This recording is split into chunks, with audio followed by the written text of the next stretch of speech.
2 races down and 1 to go in each of the UIM MotoSurf World Championship heat days here for the first round of the 2025 season in the Fujairah Grand Prix of the United Arab Emirates. Thanks for returning with us here on the shoreline of the only Emirates city on the East Coast. I'm Jake Sanson, guiding you through the coverage of all of the action in the Junior, Women, Masters, Elite and Stock Rookies over this first weekend of the 2025 season. We've been joined over the course of the day by several guests. We had Mati Kozicek from the Elite category join us a little bit earlier on, as well as Mad Leo himself, Leo Lichel-Kratishvili, who managed to talk about his father while the Masters race was going on. I've been joined by another member of the Elite category.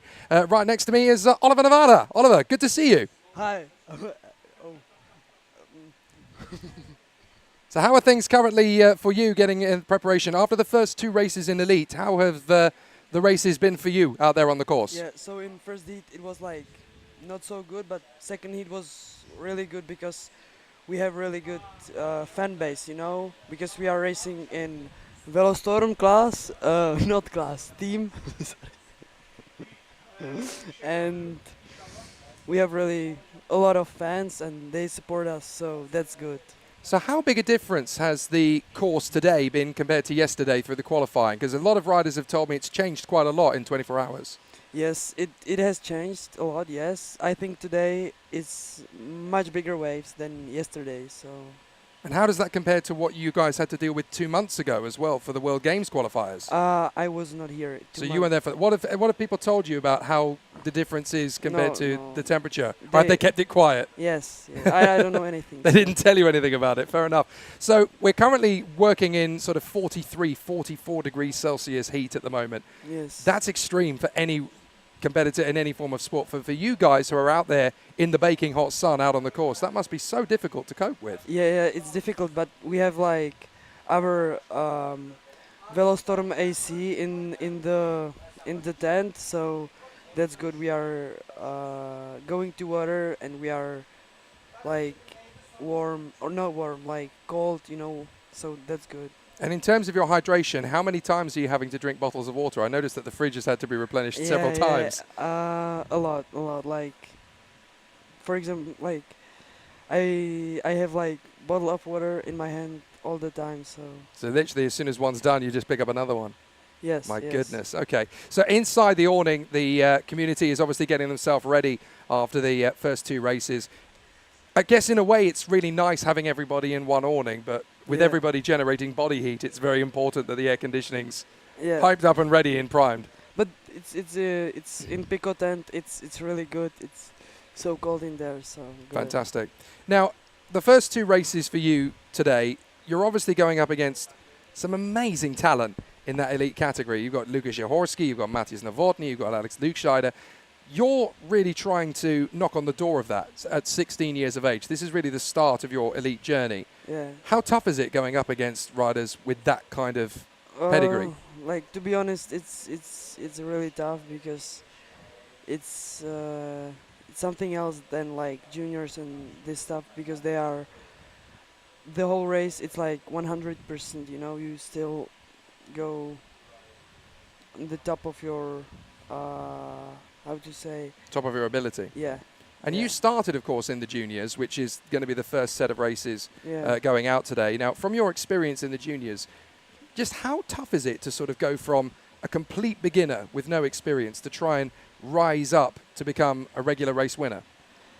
Well, it's how to say? I remember my first race. Before my like literally first time going to water, I even wanted to throw up and like this. Yeah.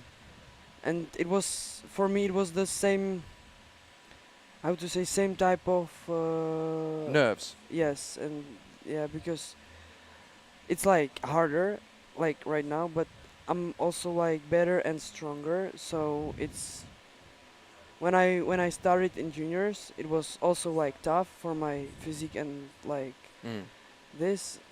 So the same is here. So it could have been a much easier task for you to go into the stock category, but you're in Elite. Right now. Yeah, absolutely. Yeah. So why choose Elite over stock when it's just so much bigger a task? There's so much more to do. to try and improve the board, to try and improve the engine. What is it about Elite that makes it such an allure? It's because it's the best, you know. They are like really good drivers, like the best in the world. So I really like to compete with them. To put themselves in the same sort of league. So the youngsters are heading out onto the course now in the junior category. We've seen some good performances from them. It wasn't that long ago that you were lining up for junior racing. What's going through the mind of these young kids as they head out onto the course? What do you go through in those first 2 laps? I think I have to mention Ellen Burdova because I think that she's really thinking about our racing team, Velostorm Racing. She's thinking like she needs to be good, so we keep her, you know. She needs to put on some result. A strong result. Yeah, I know what you're saying. I'm interested about that. We've got the lineup just on the screen here. Stanislav Kahut and Ellen Burdova on the front end, from Leo Lišo-Kratešvili and Nela Pozhnikova. Then Maja Žilevinska and Oliver Wolf, Matis Barvik, Melanie Janhobova, Max Hruška and Jakub Naruchny. Now, you're talking about there, you were mentioning about Ellen Burdova wanting to get a good result to stay in part of the team. There's no a massive amount of salary or prize money that you guys are able to win from these races. It's limited. So yes. What is it about a rider that makes them fit for a team? What do you look for in a rider that makes them part of that particular squad? Me and here my friend Velo Matias, we're always looking for good result, like also how the person is like in person, you know, if she or he, if he's like good or no, like kind and stuff, because we want to, in our pickup team, we want to be chill, you know. Yeah, it's all about being laid back and all about having fun, I guess. Yes, yes. So when do the results come? How do you then strive to kind of kick it up a gear to go for the victories, especially in the world of like rocket racing and apex pilots? You kind of have to push it to that extra level. What more work can you do to get to that sort of stage? I think we need to work on our social pages, but honestly I think it's really good. We have Instagram and it's really fun, good, and our us riders, we need to improve and just push it. So it's all an organic sort of mix of everybody working together. Yes. I like it. I like it. We're going to get ourselves ready for the start of the junior competition. Once again, it'll be Stanislav Kahut of the boys and Ellen Burdova of the girls up at the sharp end. Obviously, they race together in the heats, boys and girls, but then in the finals, they are separated out into their own unique races. So Stanislav Kahut has the job of keeping them together at the sharp end of the field. Going to be interesting to see how they get started under the first port of race action. Just waiting for the command. They will get it, and then they will dip down on the board. They will lean forward, and then the acceleration will kick in, and we are going to get a fairly decent start straight away, although it's taking a bit of time, actually. This one doesn't look like it's going to get started. I think they're going to go around again. They wait for the command, but I have a feeling this one may get restarted. They're going to try and wait for the call. It's all down to the velocity. Yeah, they're going to go around again. This must be really tricky and really stressful when you're trying to get the race started and then you get the call to go around again. That must be really tough. Yeah, it is like, look at him. You know, he's just, no, nothing, sorry. Was it when he was going airborne over the waves? Yeah. Is it there is a temptation to do that, is there? Yes, to be honest, yes. But it's like, look, you have your hand up, you're waiting to just start the race, you know, adrenaline, everything, and then you have to make another turn, and that's like, you know. It is fascinating to see the sort of the dynamic of these different competitors.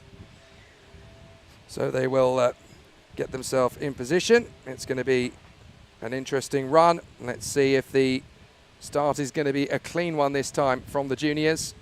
Certainly been an interesting challenge in the build-up to this one.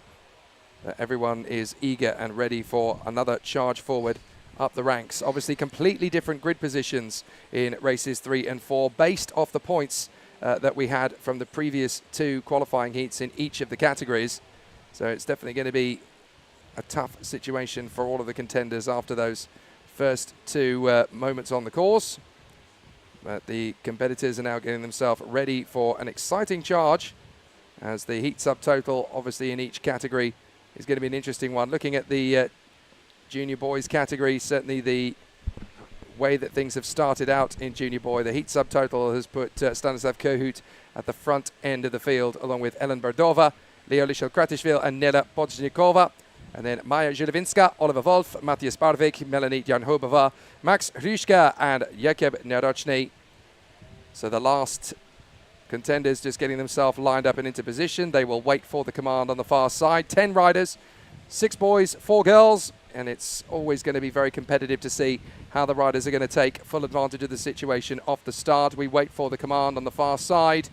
And once they get that, they will be able to charge forward. They will dip down closer to the ocean waves, and then they will charge forward on the throttle. Let's see what kind of a start we're going to get. They need to tighten up a little bit more to get the start to be a perfectly clear one. They're certainly getting closer to that now as we get ourselves ready for the start. Who's going to anticipate the launch a little bit better than the opposition? It's all going to come down to who can get the fast start. Off we go! And it's a cracking start from third position for Leo Lichel-Kratishvili, who's already got level with Ellen Bardova. Tried to get through on the far side, wasn't quite able to get onto the inside line. But Stanislav Kohut will get his run on the outside line. And it looks to me as though Bardova actually got a better start there than Stanislav Kohut. I think so, yes. So through to the slalom they will go. One to the right, one to the left. Come on.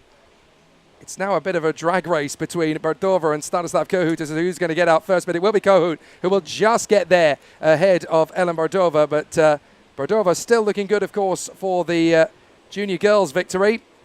Leo Lichel-Kratishvili still running a very solid race there in third position. Not really able to make much headway as they work their way further forward, but a very clean start there. Very close indeed off the launch, though, between the top 3 riders.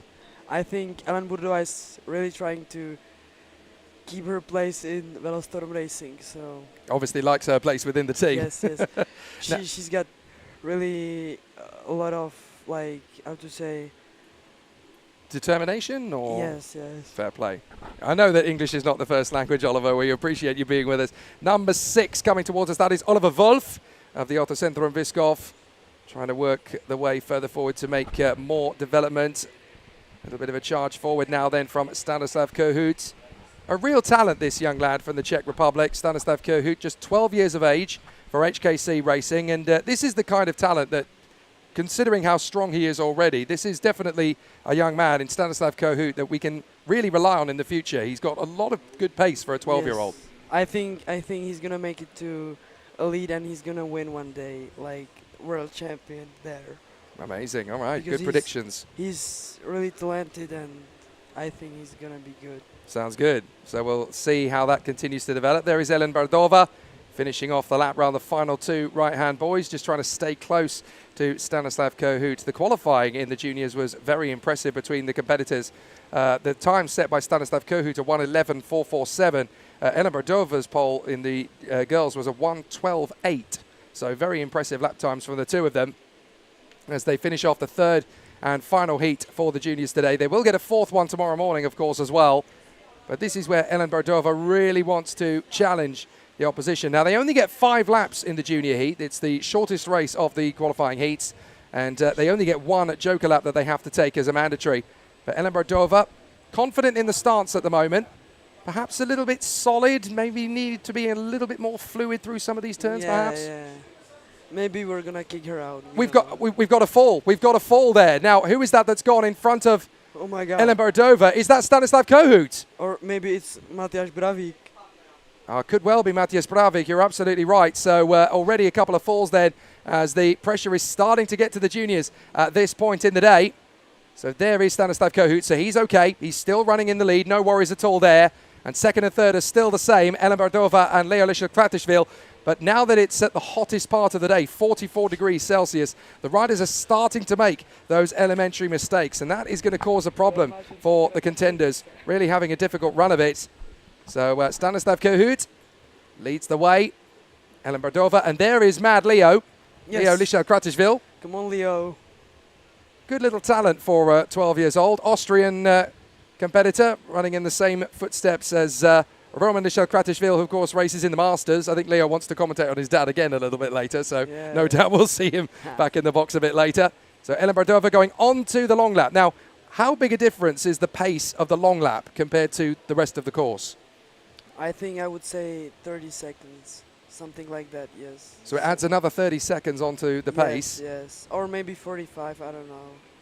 It's tricky to get the gauge there on that one. So Ellen Bardova. Come on. It's a very good run so far from Ellen Bardova to get the good pace moving forward. Tucking in behind, that's Stanislav Kohut running in the path there of the number 8. That is the board belonging to Melanie Janhubova, and actually struggling to get past on the traffic. So a difficult moment. This must be a really tough part of being a junior when you're still learning how to be a strong competitor, trying to work your way past the slower boards. It's not easy to pick the right moment. Yeah, like, yes, it is. I think they, like all juniors, they are, how to say, not all the same like level. Like, for example, Standa and Ellen, they are like a bit better, but it's still like they still don't know how to overtake in track. And yeah, it's very tricky because the more risks you take, the more likelihood there is a chance of an accident. So we've had Kohut, Bardova and Lichel Kratishvili all having taken the Joker lap on the last round. So now it's a case of trying to figure out what they're going to get from this race next. As a result of that, Nela Pozhnikova has gone into the lead, but that's because she hasn't completed the long lap yet. So I think pretty much everybody else on the course has managed to do so. So there's Ellen Bardova trying to close up on Stanislav Kohut. Just trying to get a decent balance. Now she's looking like she's attacking the corners a little bit more as Lichel Kratishvili goes past the 8 board of Melanie Janhubova, and also going through at the same time there, that is I think that's the 6 of Oliver Wolf, who had a rather unfortunate end to his second race earlier on. He actually had an incident on the very last corner of the very last lap and lost what would have been a possible third position. So a very dramatic moment there. There is the 4. That is the very impressive Nela Pozhnikova. She was very quick indeed in qualifying. Has not really been able to unlock that same sort of pace in the races yet. yeah. So working out the end of the lap. So Nela Pozhnikova finishing off and getting the job done with a checkered flag. I think she's first. She was first, but I don't think she took the long lap. So if that's the case, then I'm afraid Nela Pozhnikova is going to get a penalty for not having completed the long lap. So that's unfortunate. You've got to complete the long lap as a mandatory, but coming to the line, it is going to be Stanislav Kohut, who was trying to lap Jakub Narochny at the same time. So Ellen Bardova comes through in what is going to be eventually second position. Lichel Kratishvili is trying to shake off Oliver Wolf. So, yeah, I'm afraid to say that Nela Pozhnikova is going to cross the line in first place, but for not taking the long lap, that's going to add another 45 seconds to her time, isn't it? Yeah, I think it's going to put her back of the grid. I think behind Barvik Mateas. Yeah, very unfortunate. Sometimes when you're just in the heat of the race, you forget to take the long lap, especially when you're a new rider in the brigade. Yeah. So that is going to go to Stanislav Kohut then, in front of Ellen Bardova and Lichel Kratishvili. And that is a very good way to end the third heat for the junior talents of Stan Kohut and Ellen Bardova.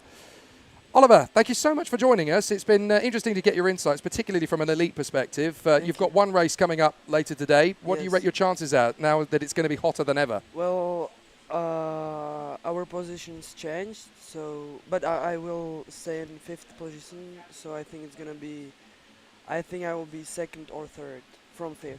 Do you think there's going to be a few more risks taken by the guys up front, perhaps a few more incidents? I'm about to take a big risk in the start. I will try to overtake someone, Okay, we're excited for that. Thank you so much, Oliver. Thank you for joining us, and we wish you all the best for your 3rd and 4th races over today and tomorrow. Good luck. Thank you. Thank you. Oliver Nevada from the CMS Racing team in the elite category. Good to see, having done such a fantastic job. We're going to continue on. There is the provisional result of Junior Heat 3. Nela Pozhnikova, the race victor, but of course, as you can see there for yourself, there was no Joker lap completed for Nela Pozhnikova. Stanislav Kohut is going to be promoted then, as too is Ellen Bardova from Lichel Kratishvili, Oliver Wolf, Matthias Barvik, Max Hrushka, and then Maja Zilovinska. And Jakub Narochny was the penultimate runner home because behind him was Melanie Janhubova. So job done then for the juniors so far this weekend. It's been a very interesting one, not exactly of plain sailing, I would say, or plain surfing either, but there's certainly been some challenges along the way for the juniors. I'll be interested to see what happens with them in their third and final qualifying heat of the Saturday sessions later on today. So it'll be an interesting challenge for all of the contenders as the racers are having a sensational run around the course. But we're going to get to see some really exciting battles for all of the races in front of us for women's Heat 3, Group A, and it's 7 laps with 2 long laps needing to be completed as well. Here is the grid. Eliška Matušková and Mariana Navarova will be at the front end from Valentina Novotná and Linda Lukscheider. Then Lora Markova from Barbara Kolarova, Adela Ostrichalova and Uwe Nijin. And then it is Polina Karpova who will start from 9th. Very competitive charge forward for the ladies as they give each other a nice thumbs up there. Leolisha Kratishvili giving a nice cheer there for the ladies, getting themselves ready to go out onto the course there. I think it was Aneta Stukalova who he was giving a big charge to. Oh no, it was Mariana Navarova, who Leo is very good friends with down in the paddock, of course. So the competitors getting themselves geared up then, ready for the start of the next encounter out on the course. The women's category continuing to push on. There is Polina Karpova, who will be starting from the tail of this particular field. But it's been really exciting stuff for all of the contenders as they charge forward and hope for an exciting run.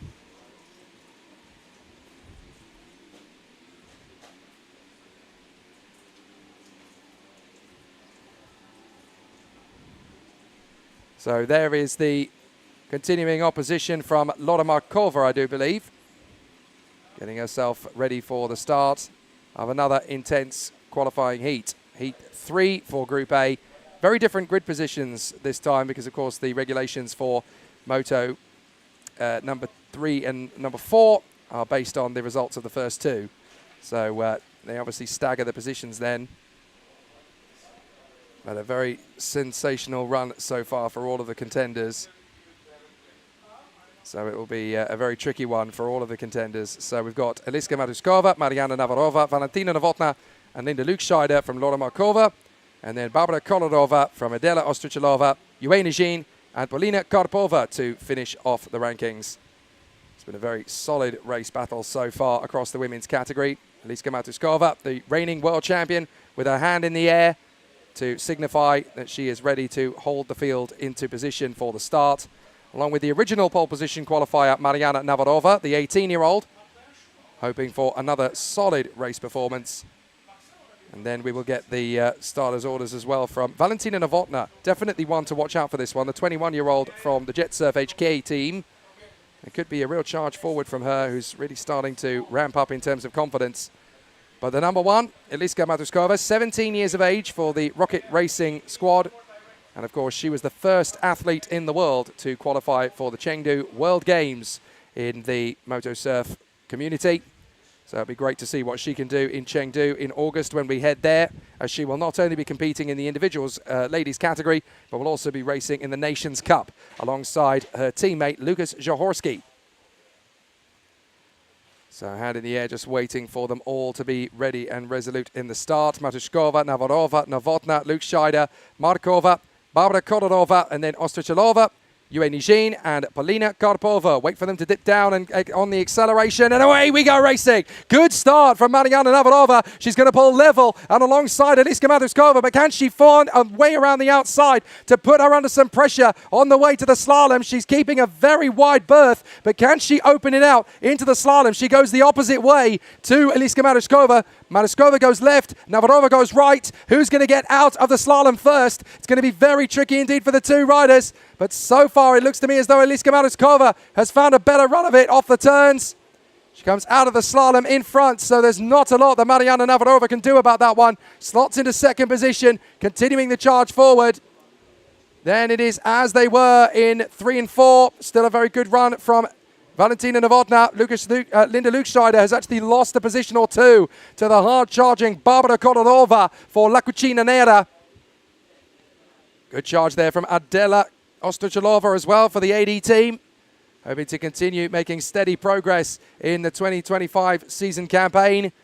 7 laps of racing, plus the 2 jokers, of course. Couple of riders with their hands in the air. Obviously want to go for the joker nice and early. That's Valentina Novotná choosing to go for the joker now. So Valentina Novotná looking to make some progress. And that is Linda Lukscheider, who's also decided it's time to go for the long lap. And she was not the only one either. That's the 5 as well of Lorna Markova. So a lot of riders choosing early doors to go onto the long lap. When they saw Eliska Maruskova and Mariana Navarova out in the front end, they all decided, right, let's bite the bullet and go for the long lap. I think the fast starter, Barbara Kodorova, also ended up having a little bit of an opportunity for the contenders. That gave them a little bit of impetus to move their way further forward as well. So a really strong challenge for all of the competition up at the sharp end. Everybody wanting to run in close proximity. So the riders still having a good start in the women's category. It's not perfectly done yet by Eliska Matuskova, but certainly having a great race of it for the moment in front of Mariana Navarova and Valentina Novotná on the initial start. But there is the reigning world champion, Eliska Matuskova, hand in the air. She's going to go for the long lap, so she will go straight and then turn off to the left-hand side. This adds anywhere between 30 seconds and 45 seconds, as Oliver Navarro was telling us a short while ago here on the stream in the elite category. So Mariana Navarova trying to pursue her main rival, as everybody trying to find the best benefits of running on the long lap. That is the 5. That is Lora Markova trying to hunt down Linda Lukscheider, who in turn is also trying to close up on Valentina Novotná in the number 3 position. There's the 6, that's Barbara Kolarova. Very impressed with her so far in this one. Definitely looking a lot stronger this second half of the day compared to earlier on. Has been able to really work hard in the lunch break to get her fitness levels up, get the adrenaline pumping, and he's going very well indeed. There's Eliska Matuskova, reigning world champion.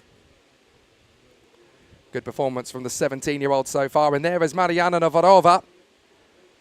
So Mari Navarova, the 18-year-old for CMS Racing, hoping to continue making good work as she pushes forward for a little bit more excitement and exertion out on the course.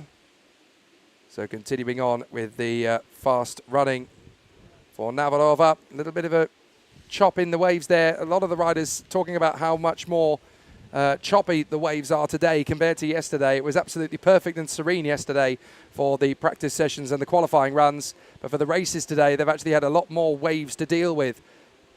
So it's made the preparations almost obsolete as Linda Lukscheider continues to put pressure on Mari Navarova. I'm so impressed with Linda Lukscheider in this event. She's really continued to find that little bit of extra pace within herself. Find that little bit extra. And there is Lora Markova, still trying to make some progress. Linda Lukscheider, as we were hearing from Mate Kozicek a little earlier on, one of the most consistent riders in the championship. Hand in the air for Mariana Navarova. So then Linda Lukscheider decides, right, well, I'm going to try and go on the course without following in your white water. I'm going to try and make the big moves. So Mariana Navarova, who's she waving to? That's Lora Markova right behind her, I think. So Lora Markova has gone with Mariana Navarova. I'm not entirely sure if that was a hello greeting in the middle of a race or whether that was trying to get her attention for something. I'm not entirely sure. A big twitch for Mariana Navarova, though, as she went through the buoy. Got to be so careful on the apex of those turns, the way you hit them. It can really dislodge your footing. So there is Barbara Kolarova, who is currently the leader, based on the fact that she hasn't made a single appearance on the long lap course yet. Eliska Maruskova has, as too has Valentina Novotná, but there is a hard charge now from Linda Lukscheider, trying to close up on the 6 of Barbara Kolarova. So I think that's because Kolarova has now made her first appearance on the long lap. That's updated based on the previous lap. Matuskova is back in front. Kolarova in second position. So Matuskova continues to go onto the main course. So she'll take her long lap on either the penultimate or final lap, depending on where she is with things at the moment. There is Valentina Novotná. She goes onto the long lap on this particular occasion. Good work so far from Valentina Novotná. Making a very good case of things at the moment as she puts in a lot of hard work to continue her development. And so Valentina Novotná looking very hungry for success here to try and move up into the top 2 positions if she can continue this work over Mariana Navarova and into the water. Who's that that's gone? Is that Navarova? I think it might be. So Mariana Navarrova, the original pole sitter from qualifying. We'll double check which number it is as she makes her way back onto the board. Is it the number 2? No, it's the number 8, in fact. So that is Yuen Yijin. So that is the Chinese racer, Yuen Yijin. I apologize to Mariana Navarrova. She obviously runs in a black and gold shirt. So it was kind of similar from a distance to the appearance of Yuen Yijin on that particular angle. So apologies to Mariana Navarrova there. So she is still fighting her corner in the top 5 as we watch Valentina Novotná still trying to make the progress from what is currently 2nd position at the moment. So hopefully we're going to see a few more choice performances from her as she works her way forward. But there is the world champion from last year, Eliska Matuskova, running in the Nations Cup for the Czech Republic and for her own national pride in the World Games in August later this year after the 2nd weekend of the championship in Turkey. So far, so good then for the reigning Queen of the Sea in the MotoSurf world. There is Valentina Novotná working her way through and across the line, currently in 3rd position behind Matuskova and Barbara Kolarova. Very good work indeed as Barbara Kolarova has come off the 2nd of the long laps. Valentina Novotná has already done 2 long laps, and it's Novotná who manages to pull clear of Kolarova as she exits the chicane. So it is a good run so far then from Valentina Novotná to get herself into 2nd position ahead of Kolarova and well clear now of Linda Lukscheider. So these 3 riders are now going to be fighting each other for the lower positions on the roster. Oh, a fall! Now who is that that's gone? Is that Yuen Yijin again?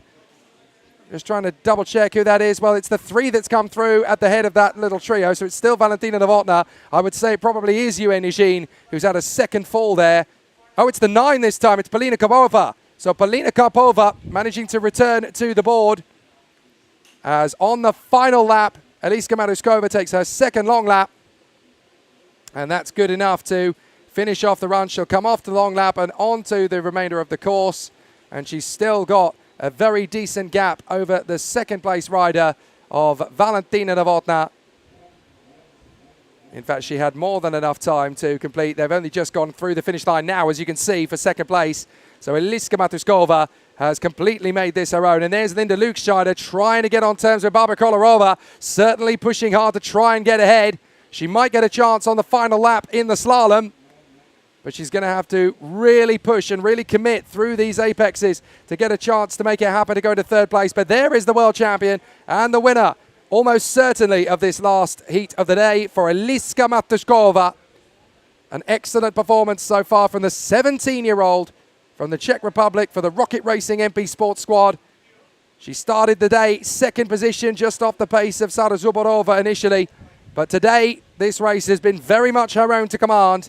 And an excellent result. The world champion is still the best performer of the ladies at the moment. Valentina Novotná trying to control 2nd place in front of Kolarova and Lukscheider. But it's a victory for Eliska Matuskova. She gets the job done once again in the opening round of the World Championship 2025 here in Fujairah. Whilst Valentina Novotná is going to settle in for 2nd position, and she's absolutely euphoric about it. She started back in 3rd position and has been able to fight her way to 2nd place. Great work from Valentina Novotná. 2nd place in front of an absolutely sensational race by Barbara Kolarova. From 6th on the grid to 3rd position ahead of Linda Lukscheider, Laura Markova, and I'm sure a very frustrated Mariana Navarrova. So an absolutely delighted Valentina Novotná and Barbara Kolarova, I am sure, in 2nd and 3rd places.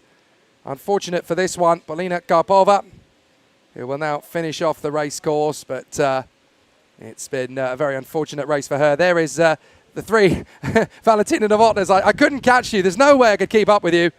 So I'm basically racing for 2nd place now. So other than you, I won that one. So Eliska Matuskova comes through as the race winner. Valentina Novotná in 2nd position. And an excellent display all the way through. So great performance then from Valentina Novotná.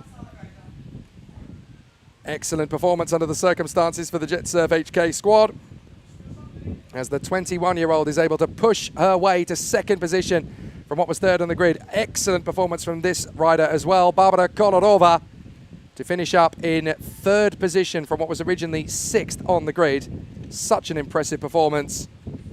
So plenty of reasons to be happy with the way that things have played out. And an absolutely sensational performance. So many big things to be excited about there from Valentina Novotná, who chased down Eliska Maduskova all the way, but was able to make full advantage of the situation, and it came to her. Eliska Maduskova taking the win in Heat 3 of the women's category for Group A. Valentina Novotná second in front of Barbara Korodova and Laura Markova.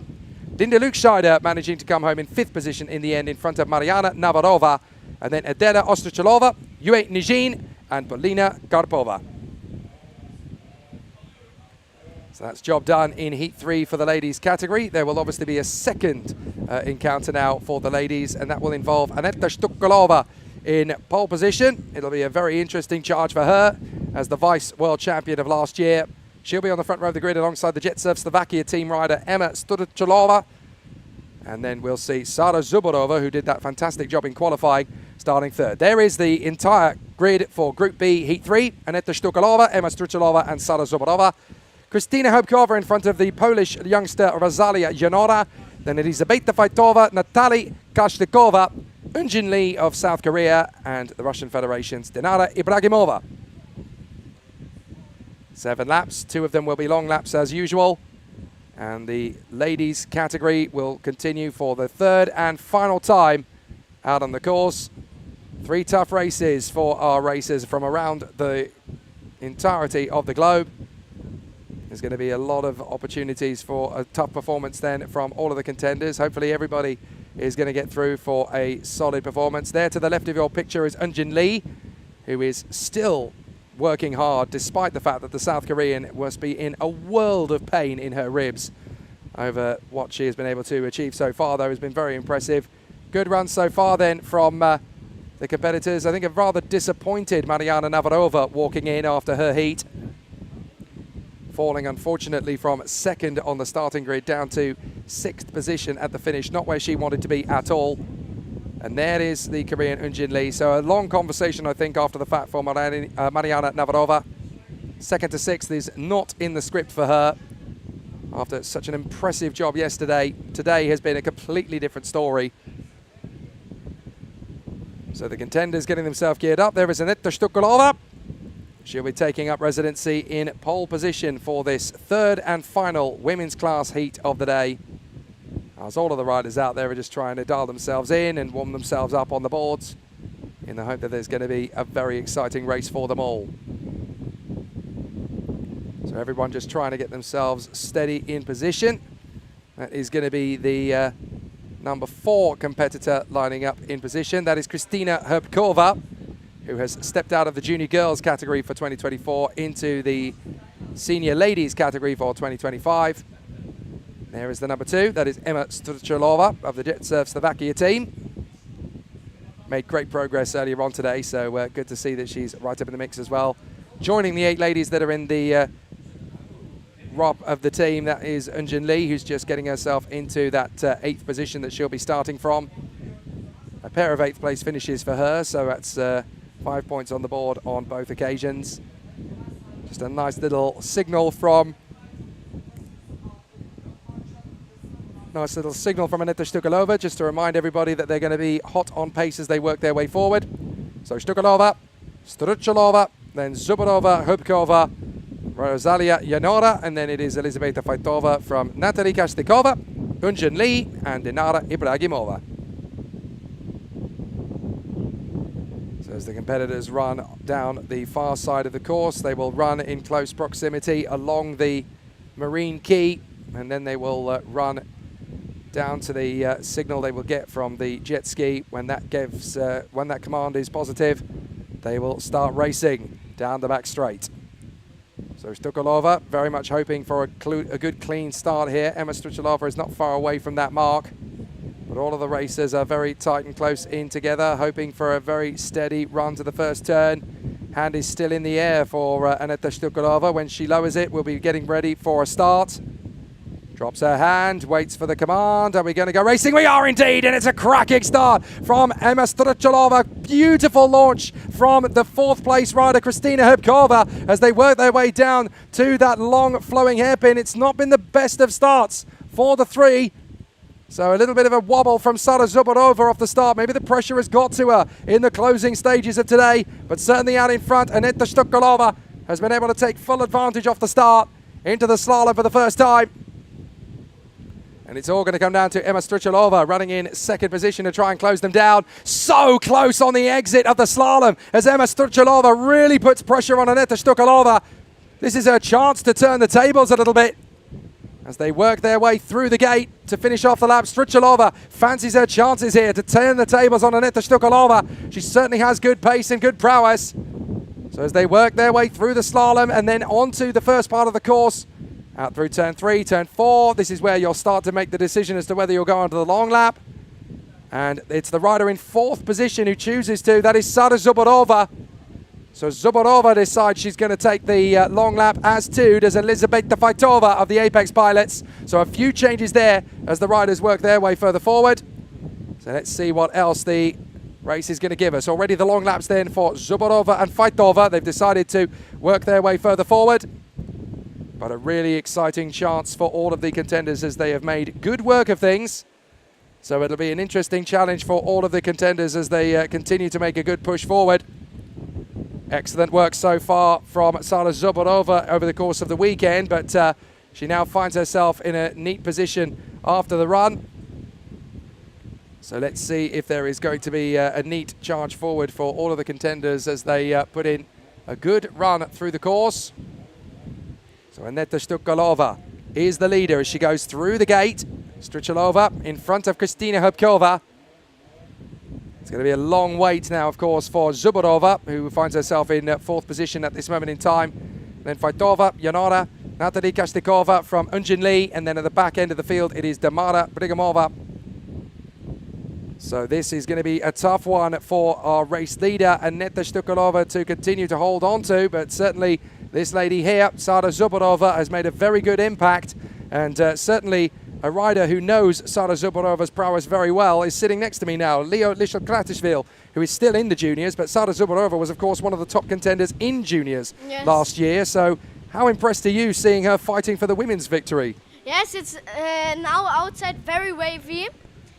Trust me, it's very wavy. It's like maybe 1 meter the waves, and it's choppy, and you need to ride not full gas, but a little bit slowly, but control. How impressed are you with Zubarova doing such a fantastic job in the women's category nowadays? Yes, you do a very good job. So And also the other guys, be Emma, Christina, Natalia, Tina, Sarah, and Elizabeth, and Engine Lee. Also good job. All do a good job. So Rosalia Janora, of course, was racing against you last year, as was Kristina Hubkova. So 2-3 riders there who have made the elevation into the women's category. Must be a nice excitement for you. It's not going to be too long before you started to think about stock. Yes. But yeah, it's like a little bit as it's wavy outside, and by the briefing they say no jumping in the gate, and it was so wavy that the board is from alone jumping in the gate because it's so wavy. You go in the wave and then you jump out. Wow, that's incredible. So these competitors are going to find it very tricky from here on in as Aneta Struchalova goes through the long lap on the far side of the course. Certainly starting to make good impressions on things as she works her way through the S's. Gets back onto the main part of the course and rejoins in front of Sara Zubarova. So with Struchalova also taking to the long lap, Zubarova's actually made a big psychological gain here. And Sarah go to a new team, to the rocket racing. So yes, having made the switch to a different team, does that sort of change the atmosphere within people? Does that kind of make things a little bit fresher for a new start? Yes, it's like fresher, and you have like new people. They're maybe better or better or better. It's like changing. One time when you're in a team, it's good, and one time when you're in a team, it's bad. And how do you gauge better? Is it down to results? Is it down to the atmosphere? What does it come down to? Atmosphere and the results, because you have maybe a bad trainer like Rocket Racing, have Lukas Orski, maybe it wins a world champion maybe 7 times, and yeah, and you have him for training. So it could be interesting to see how that is going to benefit the riders that get to experience that. Emma Struchalova has been very strong indeed in this race. Certainly at the start, was able to put a lot of pressure initially on Aneta Stukalova. Is currently leading the way, but that is down to the fact that in terms of their performances so far, Struchalova has not yet taken the long lap. Elisabeth Fetua overtake Natalia now. So yes, indeed. So Elisabeta Feitova now in front of Natalia Kastikova. And the two ladies they're trying to catch up to at the moment are Sara Zubarova and Kristina Hybkova, who find themselves in 3rd and 4th position. So Emma Struchalova continues her charge in the lead of the race. She's got about 30 seconds on Aneta Stukalova. That's good, but she needs just that little bit more to be safe, because the long lap will take anywhere between 30 and 40 seconds. And in the air for Struchalova. Now you're going to get to see the pace. She's going out to the Joker. She is indeed. So she turns sharp left here. This is where now she's got to be absolutely charging to try and find that pace. And you're absolutely right. The way that the waves have changed, you're actually leaping up into the air without even trying now. Yes, you see it is very choppy. You see you can't control when you're too fast, because the board is doing that what you don't want. And that's a change even from this morning. Yes. Because maybe it's from the hot weather or from the wind outside, because here is not so much wind, but outside is very much wind. Yeah, the wind has definitely picked up over the last half an hour or so, so it's made the course completely different. And this is not like any other form of race course. It changes every single lap. Natalia overtakes Sara Suborova. Yeah, so Suborova taking her 2nd long lap there. That puts her down to 6th position, so she's taken the Joker for the 2nd time. A lot of support on the sidelines for the riders, a lot of cheers going up on the shoreline as Emma Struchalova has rejoined. But where is she in relation to Aneta Stukalova? We need to see how they have compared. I think Aneta Stukalova may have taken her 2nd long lap, because Emma Struchalova has rejoined completely on her own. So I would expect in the background we might get to see Emma Struchalova very shortly. Get to see Aneta Stukalova. In fact, that was her in the background there with Kristina Hybkova, who's made a massive gain this time. So Yonara overtake Engine Lee, but because Engine Lee have some problem with the boobs, because he's going by the training there, she's falling on the plastic. Towards the rib cage, I think she's got a real problem. Yes, and now she tried the best to be good, but one time it's good, one time it's bad. Yeah, so an interesting situation as Emma Struchalova is going to take the 2nd Joker now. So Struchalova goes to the Joker for the 2nd time, and this is where we're really going to see how much time she's gained. There is Aneta Strukalova, and she has obviously taken 1 Joker, I think, already, but she'll need to take another one. It certainly hasn't updated that she's taken 2, so there is Emma Struchalova trying to rejoin the course. Well, has it updated yet that Stukalova has made 2 Jokers? I didn't see whether she took the Joker a 2nd time or not. But certainly Emma Struchalova has rejoined. And who's that in front? That is the 4. So that is Kristina Hybkova. So she's actually... Oh, no, sorry, no, it's 9. It's Dinara Ibrahimova. So trying to lap her at the moment. Oof. Yes, she let she in front of, because she's one lap before. Yeah, a tricky situation for them at the present moment in time. So it could be an interesting one for the contenders to make a good gain of things. He's very wavy outside.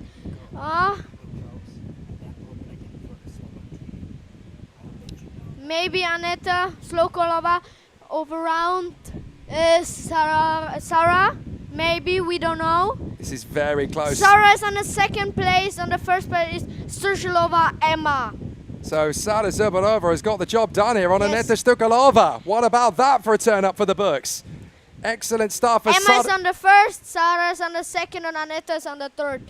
Kristina is on the 4th, Elisabetta is on the 5th, What? No, once it's updated, because Strugalova had to take her second joker, didn't she? So now the times have updated. So Zubarova is first. Zubarova has beaten Aneta Strugalova. And Emma. What a big moment for Sara Zubarova. You raced against her in junior last year. Yes. She's just taken on the likes of Strugalova and Struchalova and taken her first win on her third ever race in the women's category. Yes. She must have been a tough one to race against last year as a racer compared to the women's category. She's come straight in and been a race winner. What an amazing moment for the Slovakian. But now it's finished, and now coming the masterclass in. Yeah, the masterclass will be next. We're going to talk about it in a short moment's time, but what a big moment for Sara Zubarova. Absolutely exceptional display from Sara Zubarova to get one over on Aneta Strukalova. Emma Struchalova dropping into third position. Then we'll have Kristina Hubkova from Elizabeta Faitova, Rosalia Yonora, Natalie Kashtikova, Unjin Lee, and Dinara Ibrahimova, who ended up finishing the race, but 2 laps adrift of the leaders. But that's a coming-of-age moment for Sara Zubarova to get a victory over the likes of Aneta Strukalova, the vice-champion of the world, and Emma Struchalova. That's a big moment for the 15-year-old. And Sara Zubarova of Slovakia, that's massive. She is now one of the women elite. Excellent Yes. stuff. And now we have 12 masters. Or? Indeed, we have We have 10. 10 masters. 10 masters. And with 6 laps and long laps 2 we have. So Arkadiusz Janora is going to be going off first position, the pole alongside Petr Požnik. Jana Vankersbilk will be third, and then Petr Faltusek in P4. Ivan Mutasek, Stanislav Kanichkin, Radek Lučka, Osman Seder de Rus, Pavel Matoška, and NG Hong of Macau. So after taking the victory in the previous race for Arkadiusz Janora, this must be an exciting opportunity for him. But Petr Požnik is not going to give him any easy races out there, is he? Because it's like the masters, like not old people, but older than us. And they want to have more fun than we. But for the elite class, there is more fun because you need to give more gas than the master class. So looking at how difficult it is to stay up on the board in these choppy conditions, how tricky is it going to be in the elite later? That's going to be terrifying to watch. Yes, very, very. But now it's Murat with the number 007. With James Bond. Yeah, he's very much the moto-surfing James Bond, isn't he? And a great little competitor as well. Great to see him continuing to push on there to get himself into a neat position on the course. Some tough qualifying from the Masters category earlier on. It's been very even, actually, across Masters. There's not been one competitor who's been able to dominate proceedings. They've actually had a very tricky time of it over the first 2 heats. Obviously, the points of the first 2 heats make for the grid positions for Heat 3, and the leading contender is actually Arkadiusz Janora, who came through with 32 points, although that's the same tally as David Požnik, but it goes back to qualifying, and Arkadiusz Janora was the faster of the 2. Petr Požnik third, Jiří Stovacek fourth, Jana Vankersbilk in fifth, from Jiří Blaha, Petr Faltusek, Dan Kim, Ivan Marušek, and your father, Roman Lišil-Kratishvili, in the top 10. How is he feeling about that after the lunch break? Good, because he say he want to be in the top 10. So that's exactly where he planned to be, and that's exactly where he is, which is a very good start to proceedings then. So this is an interesting race, I think, for Jano Vankersbilk. I managed to talk to him a short while ago, and he was saying, you know, I can't believe I messed that up in the first race, but I managed to get it back again together in the second one, and that's just motivated me to go for a strong charge in the third. It must be difficult to try and fight back after you've made a mistake like that.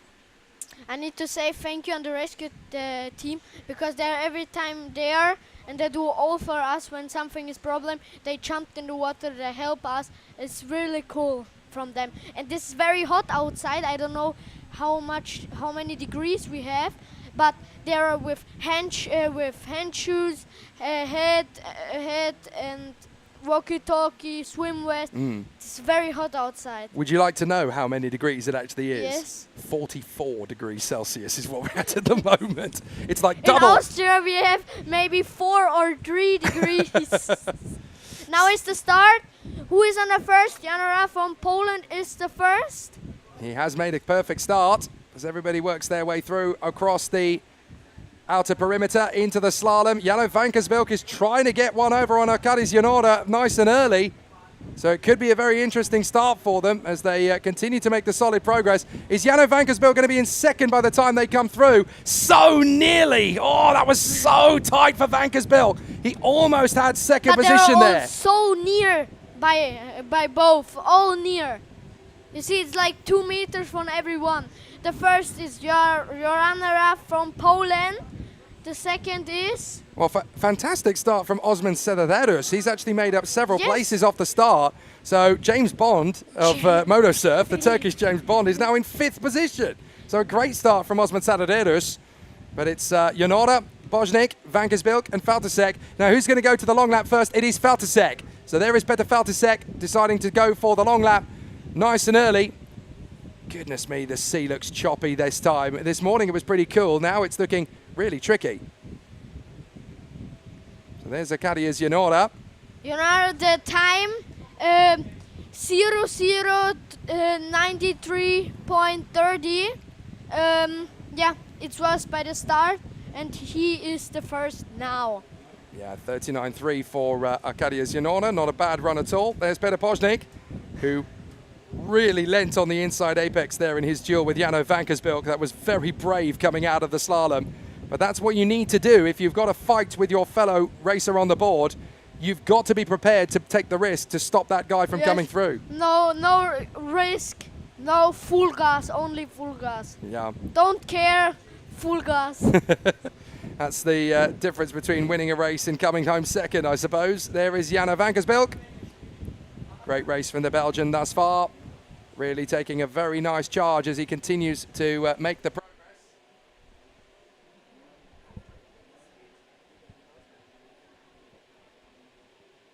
What? So Arkadiusz Janora running out in first position then from Petr Bojnik and Jano Vankersbilk. Vankersbilk has taken to the Joker. And you see it's very wavy outside. Oh my word, it's almost getting choppier by the lap out there now. Because outside it's not so much wavy, but inside by the slalom it's so wavy, and by the gate also so wavy. It's crazy. So why do you think it is that the waves are particularly prevalent at the gate? Why is it at that finish line that the waves are so strong on that part? Because on this part go every time one time, also by the buoys, but when you go around then it's go only to the gate. So it's a very tight final Oh, corner. someone fall? Yeah, someone has gone down. Now, who is that that's fallen? I think that's Stanislav Ganichkin. So The board is not working. The board is not yes, it's working. It's number 6. Yeah, it's Ganichkin. It is Ganichkin. So big disaster there for Stanislav Ganichkin. He's trying to fire it up. He's trying to get up, but it's very hard. So when you take a fall like that in the wavy conditions, how difficult is it to actually restart? Very, very difficult, because you go in the wave, then you under the water, and then you come up, and you have 1 second or 2 seconds to come up, because you go in the wave, then you need to go on, then it goes up, and then every time down, up, and there you have only 2 or 3 seconds to get up. So very tricky scenario then, but for this man, Arkadiusz Janora, despite the treacherous conditions of the waves now here in Fujairah, he is starting to make a real impact on the riders around as Jano Vankersbilk decides to go for his second Joker lap. So Jano Vankersbilk has gone for the Joker lap on the far side. He decides to get them both done at pretty much the same time. As a result of so many people going on the Joker lap, by the way, the man who currently leads it is Arkadiusz Janora once again. But we've had the likes of Peter Faltasek, Osman Sedaderus and Stanislav Ganichkin all go for their Joker laps initially. But it's a real shuffle of the deck once those who have taken their long laps have essentially done it. Inja Chiahong of Macau has also done. There is The James Bond. the James Bond of from MotoSurf, Turkey. Osman Sedaderus, doing a fine job as he tries to put the next man on the wave under pressure. Is actually Jano Vankersbilk. He's going to the Joker. Maybe he's going to overtake somebody, because he's now on the 8th place, I think so, yes. So Osman Sedat Erus was running in 7th position up to that point, but... the James Bond from Turkey let one guy in front of him. Yes, indeed. So 007 is in P7. Oh, Stanislav Genichkin cannot get that board started. He fell earlier, and now he's basically struggling to get the board back to the shore. It's game over for Stanislav Genichkin. When you're one time falling in the water, it's over for you. You can go home. When you fall one time in the water, you can't go up. Or when you're not so heavy, then you can jump on. But for heavy guys, it's impossible. Yeah, it must be very tricky to get the board started again for him. We obviously haven't seen him return. Petr Faltisek continuing on the way. It's off. It is off. Petr Faltisek continuing. So Petr Faltisek running a very solid race at the moment as the battle continues. So Arkadiusz Janora in front of Petr Faltisek, and then it is Petr Poznik running in 3rd position. Ivan Madušek and Radek Lučka. Jano Vankersbilk, Osman Sedat Erus, and then Pavel Matoška from NG Chiohong. So we're back into the action once again. Well, we can hear you, Leo. We can hear you perfectly well. So you don't have to worry too much about the audio because we can hear you. So we hear you perfectly well, Leo. Don't worry about it. So I know you want to stick around in time for your dad's race, and then you'll obviously be working with him to try and improve both boards for tomorrow. So Arkadiusz Janora still running a very solid run up to the far side on his final long lap. This has been a very smooth race indeed for Arkadiusz Janora. He started with a bit of a difficult day, but he's really turned it around since then. His win in Heat 2 has really galvanized him, and he looks like he's going to get the win in Heat number 3 as well. Janora is now on the 1st place. Prit is on the 2nd place. We have 2 from Peter. We have 2, both from them, or the Janora is on the 1st, Faltisek is on the 2nd, Potinik is on the 3rd, and yeah. Radek Lučka 4th at the moment. Jano Vankersbilk has had a really difficult race, finding himself in 5th position for the moment, having done the 2nd Joker lap. But when Faltisek and Lučka come back onto the course after their 2nd, that will be where the real test is. But here is Arkadiusz Janora in the slalom for the last time. He's got, I think he's got Pavel Matoška just in front of him. So Matoška is hopefully not going to cause him too much of a difficulty through the slalom. Oh, nicely placed by Arkadiusz Janora. That was close. Very close and dangerous. You see the one guy, it's very hard to control. But Janora is going to come through and take the checkered flag. He puts his hand in the air. Arkadiusz Janora is very happy indeed with the victory. And Team Poland go absolutely berserk on the shoreline here as well. MotoSurf Poland, very happy with that. Petr Faltisek comes through in 2nd position. There is Petr Poznik, who comes through in 3rd position, having completed his 6th lap, but his 3rd position run after his 2 Jokers. We'll wait to see whether Jano Vankersbilk is able to come through in 4th place ahead of Ivan Madušek and Radek Lučka. But certainly a great start for Arkadiusz Janora. He can be very happy with that. And there is a rather tired and worn out looking Jano Vankersbilk, who comes through in 4th position in the end, ahead of Radek Lučka and ahead of Ivan Madušek. So there is the provisional result of heat number 3. Arkadiusz Janora in front of Petr Faltisek and Petr Poznik. Jano Vankersbilk and Radek Lučka from Ivan Madušek. Osman Sedat Erus and Pavel Matoška. And then it is NG Chiohong in last position. So the race comes to a very good stop on that particular point. And we are going to continue our race day coverage in a few short minutes' time.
The UIM MotoSurf World Championship title fight begins here this weekend in the Fujairah Grand Prix of the United Arab Emirates in the lone city in the Emirates on the eastern coast of the country. It is pure Arabia here, and it is a pure sunshine sun trap. Welcome to the bakery down here on the beach. It is going to be an absolutely sensational continuation of the MotoSurf calendar after we raced here 2 months ago for the World Games at Chengdu qualifying event. 24 men and 19 women competed to get a place in the category, and they have managed to do so. We are in the World Championship rankings for the first of 5 weekends, and here on Saturday afternoon we have the Masters in good operation for their third heat in Group B. David Pojnik and Jiří Stavicek will be at the sharp end from Jiří Blaha and Daun Kim, the reigning champion in the Masters, of course. Roman Kratishvili of Austria alongside Turkey's Efe Gürsoy. His countryman Murat Yoghancila alongside Vladimir Maslenikov, the oldest man in the field, 65 years of age. And then Andrei Atanasov alongside the home favourite, Ali Al-Hemeri. 6 laps of the course and 2 long laps to continue on the race battles in the Masters category. The reigning world champion in Masters is in this heat.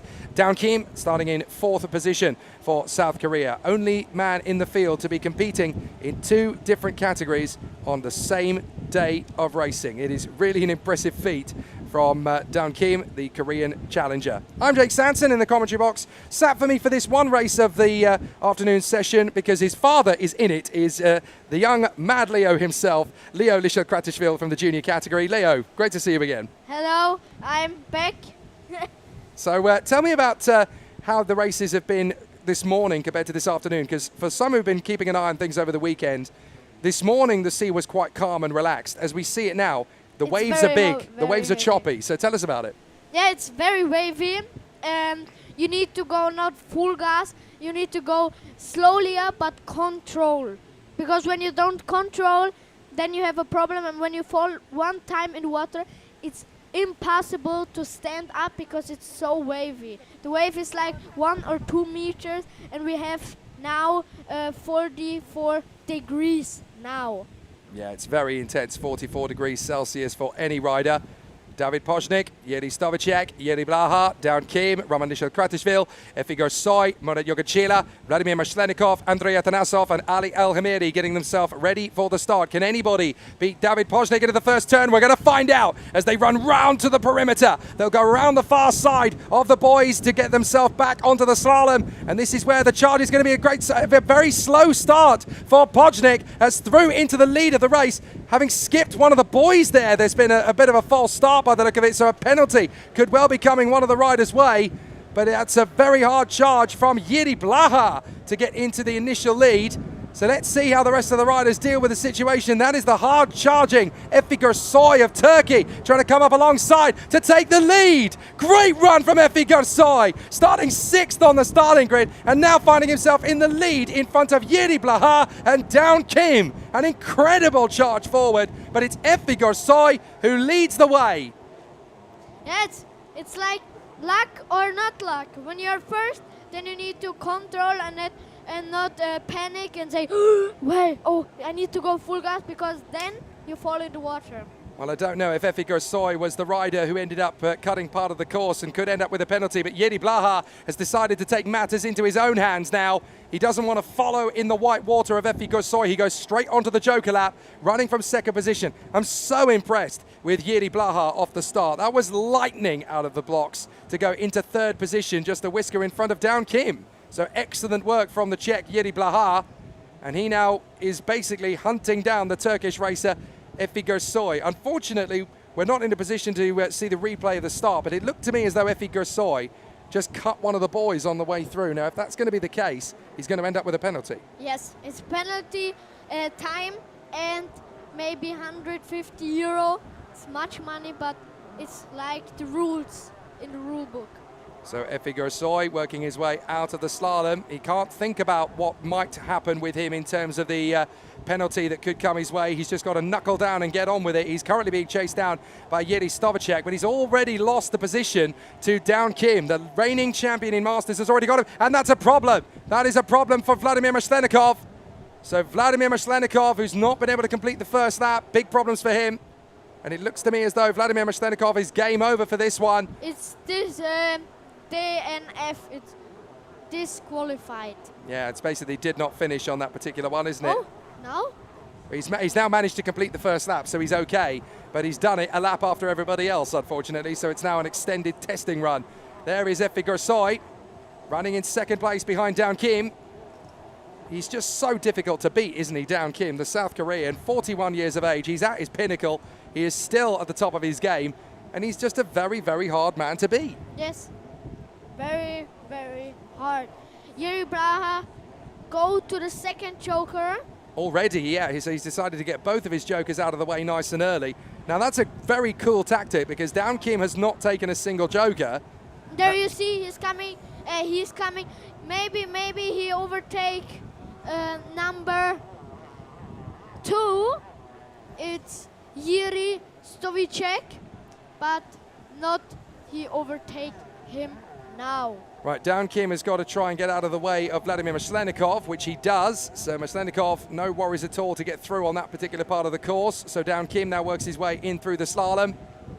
This is where you can really start to make a benefit, but you can also let it slip. A couple of riders have let it drop in the middle of the slalom section. There is Efi Gorsoi for Turkey, trying desperately to get himself back on terms with Down Kim. But so far, so good for the South Korean, who is now coming over the gates. You were talking to us earlier about how you go through the gates and the board essentially almost takes off just by going through the gate. Yes, I say it the next time. It's like very wavy, and you need to go slowly and control because it's very wavy. Well, Yuri Stovacek was temporarily in the lead of the race there, but he took the long lap, and now he filters back in behind Down Kim. From Korea. So Down Kim and David Poznik are both going to go onto the long lap together for their second long lap. They only got 6 laps in the heats here, so they've got to time when they go for the long laps fairly quickly. They don't have a lot of time to mess around with. And there is Efi Gorsoi, hoping that he can get himself back into a race-winning position. But I think that was a rather eager start from him, and unfortunately he just doesn't have the long-term pace to stay out in front. Yeah, you see, he's now coming from the choker. He maybe overtake in the front from the guy. Maybe he overtake him. Well, I tell you what, your dad's decided to be quite careful about things, Leo, because he took both of his jokers incredibly early on in the race. Yes, I hope so. He's third, for, I don't know, but not last and for last. We just saw him go through there, so he's currently on the, I think he's just come through on a far part of the course, trying to get well clear of the riders around him. He's just in behind Yuri Blaha, but ahead of Murat Yogachila at the moment, so not a bad place to be. Yuri Stovacek has not yet taken his second long lap. I think he's just taken his first, so when the timing screen corrects itself, he will be leading the race with a joker in hand. Indeed, it just has. And there is Down Kim, who will come through a little way after him, but Down Kim has done his second joker already, so this is now all down to Yuri Stovacek. He wants to try and take on Down Kim in a straight fight, but Down Kim has done both of his joker laps already now, so for Yuri Stovacek, it's all going to come down to when he times his last joker. The Stovacek Yuri have 4 laps and 1 joker. Now is the time, 5 minutes. There is your father, Roman Lichel-Kratishvili, trying to chase down Efi Gorsoi. And Efi Gorsoi is really struggling for stability at the moment. Through some of these corners, he's really starting to jog himself out of position. And he's looking every time back. That is the problem for many guys. They're looking back and then they fall into the water because they are fixated of other things and then they are falling into the water. Yeah, I guess the key trick essentially when you're in a position, you know you've got a rider behind you, but you don't look back, you keep looking forward. You make sure that you're always looking at what's coming rather than what's gonna come. My dad has 4 laps, 2 joker, 6 minutes and 30 seconds. And that puts him currently in P6, but Yuri Stovacek is about to go into the joker for the second and final time as Down Kim crosses the line. The gap between them is going to be critical. And that's Yuri Stovacek! Yuri Stovacek slowing! Stovacek slowing, he's got a problem! You have a problem? Oh, Kim Down overtake him! Yeah, so Down Kim is going to get into the lead anyway. Yuri Stovacek into the drink. Big problems for Yuri Stovacek. He's out of this one. That is disastrous. So that's going to promote David Poznik to second, Yuri Blaha to third, Efi Gersoy to fourth, and Romelisha Kratishvili to fifth place. Devastating for Yuri Stovacek. We will never know if that second joker would have put him ahead of Down Kim or not, because the board decides it's had enough. So this man, Down Kim, is able to take full control of the race once again, and it looks good for him to get his second Masters Heat victory out of 3. What a shame, though, for Yuri Stovacek. What a disaster. He has not been able to get full opportunities from this race. Yuri Stovacek went into the last lap leading with one joker to go. We'll never know if he could have beat Down Kim in a straight fight, but now the South Korean is in the slalom for the last time. Exceptional. 2 wins out of 3 coming his way. He just needs to chill out now. He doesn't need to push too hard. Just finish the job, as there is David Poznik trying to chase him down. He's going to run out of time to do it, though, because Down Kim is coming through, cruising through, it has to be said, to take the checkered flag. Down Kim will complete the 6th lap. Excellent run from him, as Down Kim confirms himself as the winner in fantastic fashion. He is chased down all the way by David Poznik, and there is Yuri Blaha, I do believe. Kingdom is the leader of this race, maybe. Yes, it is the leader of this race. Yeah, very nice work indeed there from Down Kim. Good work as well from this man, David Poznik. Second position. Let's see how the completing runners finish things off, because Yuri Stovacek was in third. Was in the lead, of course. And look, Romelisha Kratishvili, he got Efi Gersoy. He got him on the last lap. So your dad come home for a 4th place finish. Yes, I'm very happy for this moment. Great work. He must have been really, really gutsy on the last lap to get through there on Efi Gersoy. That's a good way to end the day for you guys, isn't it? Yes, very good. And now we go then to a dinner or lunch. Yeah. Yeah, because have a good time. You've got the gala dinner tonight, haven't you? So you've got to dress up smart. Have you got Yes. a nice smart outfit for tonight? Yes, Chetzer pullover and hemd. Very nice. So you'll be in marketing goodness tonight. Yes, because I'm factory rider. Of course, you got to look the part. So Down Kim takes the victory then from David Poznik in front of Yuri Blaha. Then Romelisha Kratishvili in a brilliant 4th place in front of Efi Gersoy and Murat Yogachila, the 2 Turkish riders. Yuri Stovacek, unfortunately, not able to complete the race distance. Andrei Atanasov and Ali Alhameri were a lap away from the pace. Great racing all the way through. Great job in the Masters. Massive thank you, Mad Leo, for your accompaniment on the commentary today. We can't wait to see what you'll do in the 4th heat tomorrow, and hopefully you'll get some silverware out of this weekend. I hope so. We have tomorrow silverware. Cheers, buddy. Thank you so much. So Leo Kratishvili then coming through for a fantastic performance over the course of the weekend in the junior category. Hopefully we'll see a little bit more from him over the course of the weekend. But as he continues his journey in junior, we're going to continue our journey in the remaining races. We've had the juniors, we've had the women's, we've had the Masters. Now we're going to get to see the kings of our sport. The elite category will come out onto the course for the 3rd and final time today. What a battle it is going to be. Luka Zahorski, Alex Lukscheider and Matthias Novotny, the 3 kings of elite. Matthias Novotny is going to have pressure from the start, though, from Matej Kozicek and Oliver Nevada. The latter 2 have been on commentary with us over the course of the day. Dominik Kadlic, and then we have Pravaznik in 7th position in front of Oliver Wolf. Sorry, I should say it should be Dennis Berda, my apologies. And then it will be the last man in, which is going to be Yuri Wolf, who is, of course, Oliver's father. So the 9 contenders gear themselves up ready for a very exciting showcase indeed. It's going to be interesting to see how the contenders put in a fantastic display over the course of proceedings. And we're actually going to be joined by another member of our community who's going to join us here on comms. And he's had a very busy day at the office, having taken 2 wins out of 3 in the Masters category. I'm really delighted to say that beside me is Arkadiusz Janora. Good to see you, my friend. No, I'm not Arkadiusz Janora. Arkadiusz Janora is our rider from our team. So I apologize. I'm the team manager of Tenzi MotoSurf Racing Team Poland. Hello, everybody. Good to see you. Introduce us all to who you and the team are working for. Yes, I'm the team manager of Tenzi MotoSurf Racing Team Poland. So we have 3 riders during this race. Arkadiusz Janora in Masters category, Rosalia Nora in Women category. She's debuting because this is the first race in Women category for her. and Maja Żuławinska in junior category. So we are very excited because Arek done very good races, and my name is Grzegorz Dunat. So Grzegorz, it's been an interesting one for Team Poland. You've come into this 2025 season as a team full of excitement. It's always been about rocket racing and Apex pilots, but you guys have really gone away over the winter and done your homework, and you're not just here as Tenzi MotoSurf, you're basically flying the flag for Poland in a sport that's been predominantly Czech Republic based. Yes, but you know the weather in Poland is not very well because during the winter we have minus all the time. So, but we have some places around our city. We rented 2 lakes, and we're trying to ride even during the winter in the dry suits.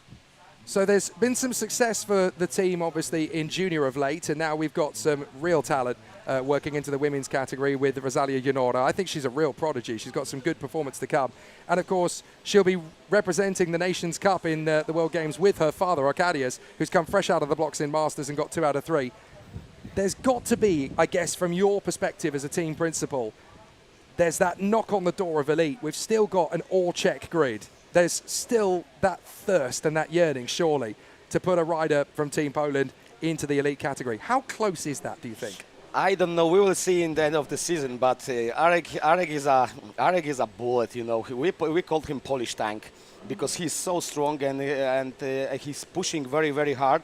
So I think he go. I don't know, maybe first, second, or third. In the end of the season, we will see what's happened. Maybe we can put him into the elite class next year. It's an interesting one because obviously we're here for the MotoSurf World Championship, and that's what most people tend to see. But there's a lot of hard work that goes into each of the national programs that a lot of people don't really get to see. What is the current culture for MotoSurf like in Poland? How popular is the sport becoming? It's not so popular. We are in the sport like from 2013. In 2013, we bought the first board with my cousin, with Thomas. So we started at that time, but we didn't go to any races because we were too weak, you know. So it's easy to say. But after that, we tried to grow our team. So we decided to make a team. Then we spoke with Arek, and Arek was like a first rider. And then Rosalia joined to the team, and that's how it started. So we were pushing, we were riding on the lake without the buoys, without nothing. Then we decided to make a track.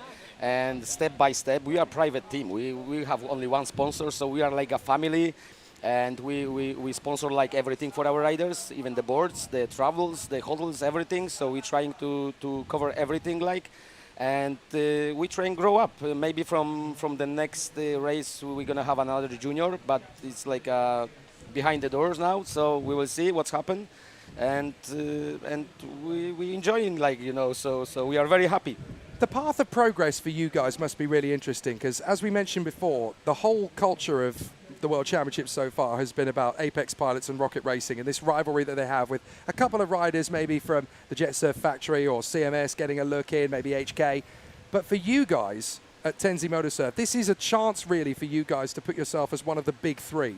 How long do you estimate, roughly, that's probably going to take you? I don't know, to be honest. I hope so quick. But we training and trying to train to be better and better, and we will see. We have no pressure, like, you know. We would like to do everything step by step. But Arek growing faster than we thought, so he's a very strong man. We have another 2 riders in Poland, but they couldn't go for the first race. So we will see them in the next race in Turkey.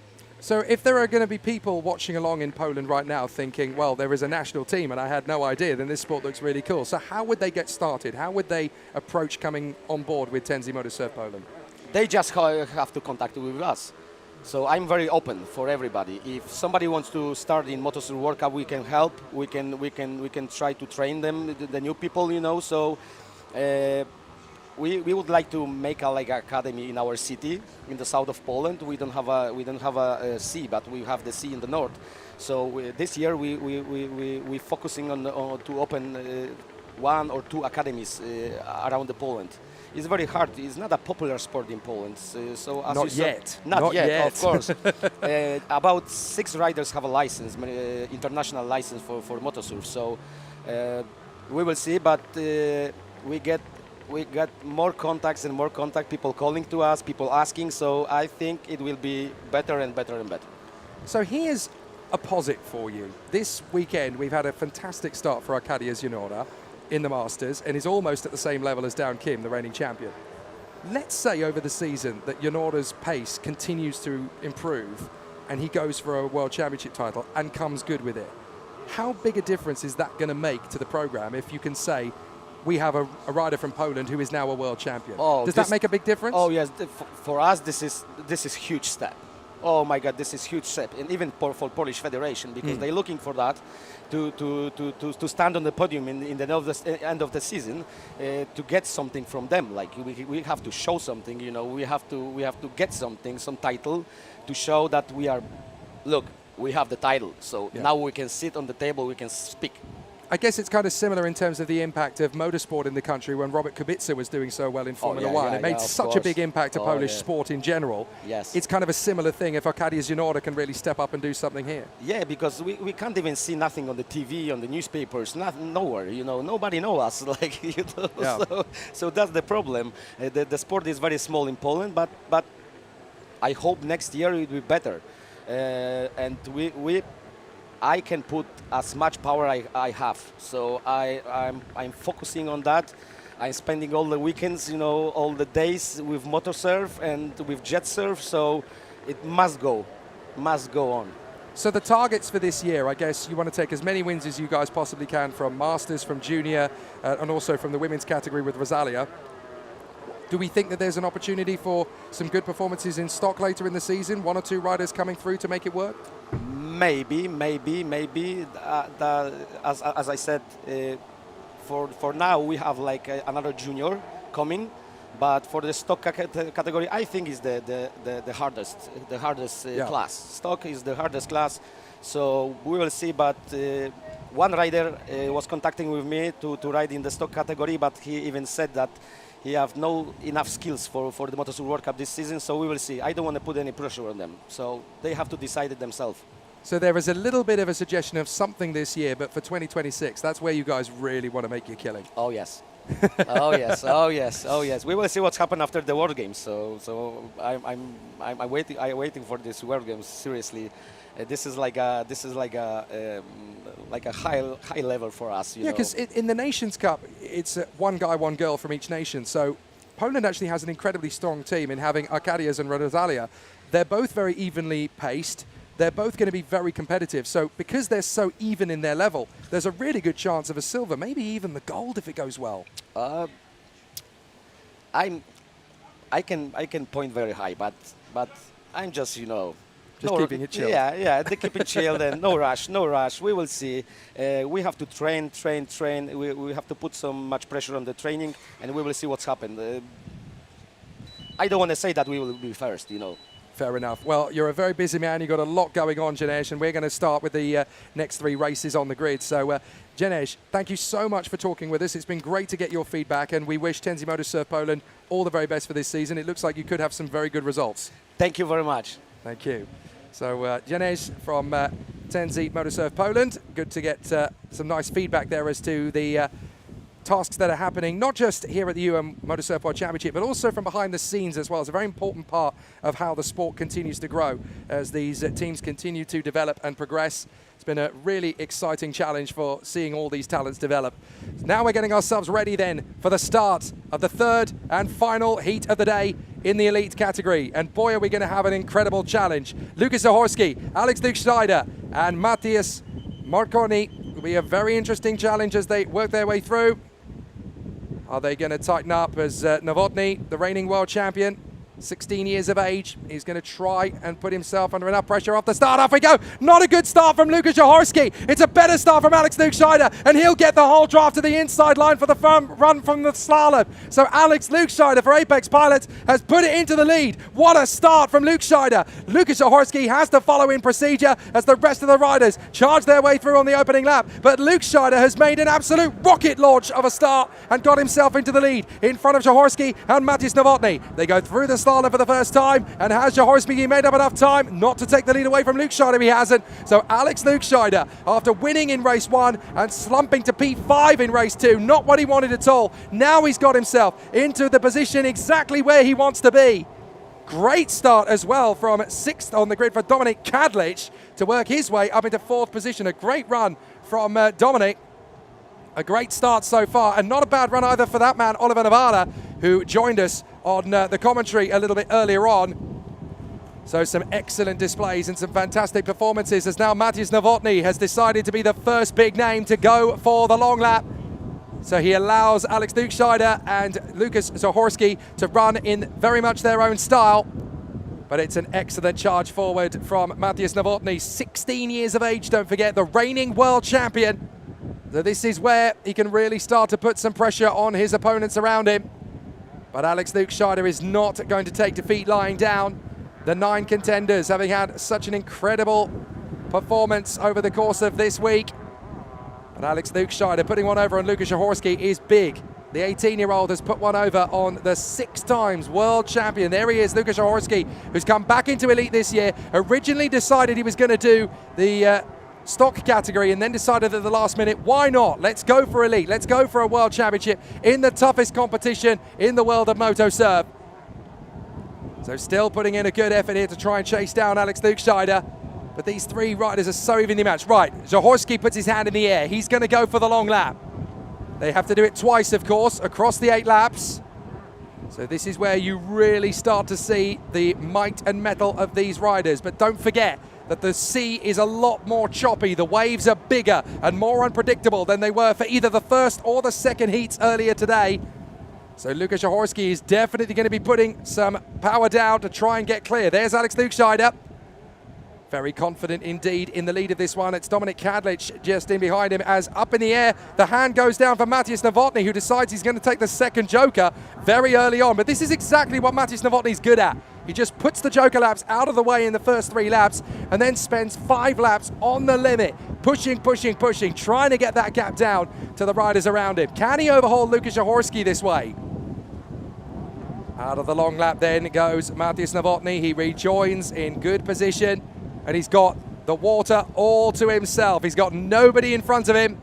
So this is where Matthias Novotny, the 16-year-old reigning world champion, can really make a killing. Here's the 23-year-old, Lukas Zahorsky, 6 times a world champion, the driver coach of the Rocket Racing team, and the man who will represent the Czech Republic, both for himself and in the Nations Cup in the 2025 World Games at Chengdu in China.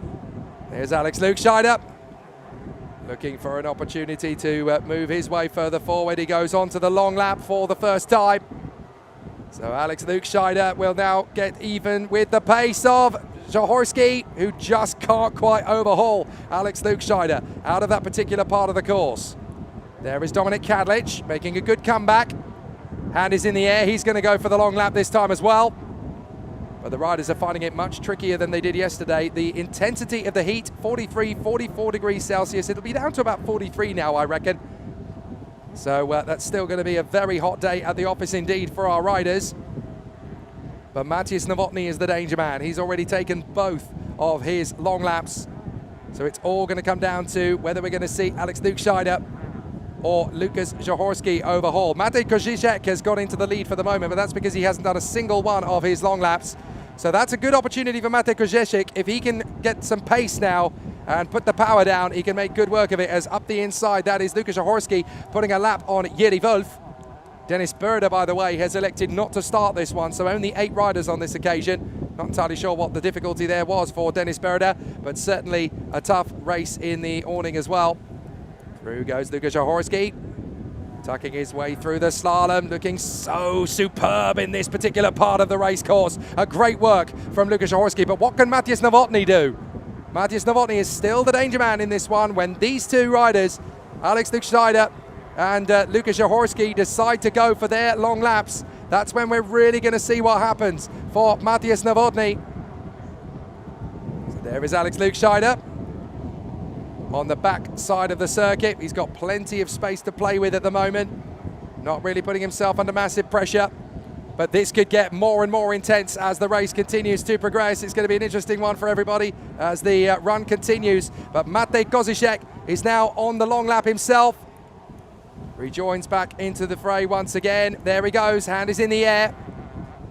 So Matej Kozicek goes to the long lap. That's the man who's been leading all the way, 5 laps in, and now he's got to do his 2 long laps together. So this is all going to come down to where Luke Scheider has positioned himself. Luke Scheider's done one of his long laps. The second one will come shortly, but Lukas Jaworski and Matej Novotny have both done their long laps, and Jaworski finds himself still in front of Novotny.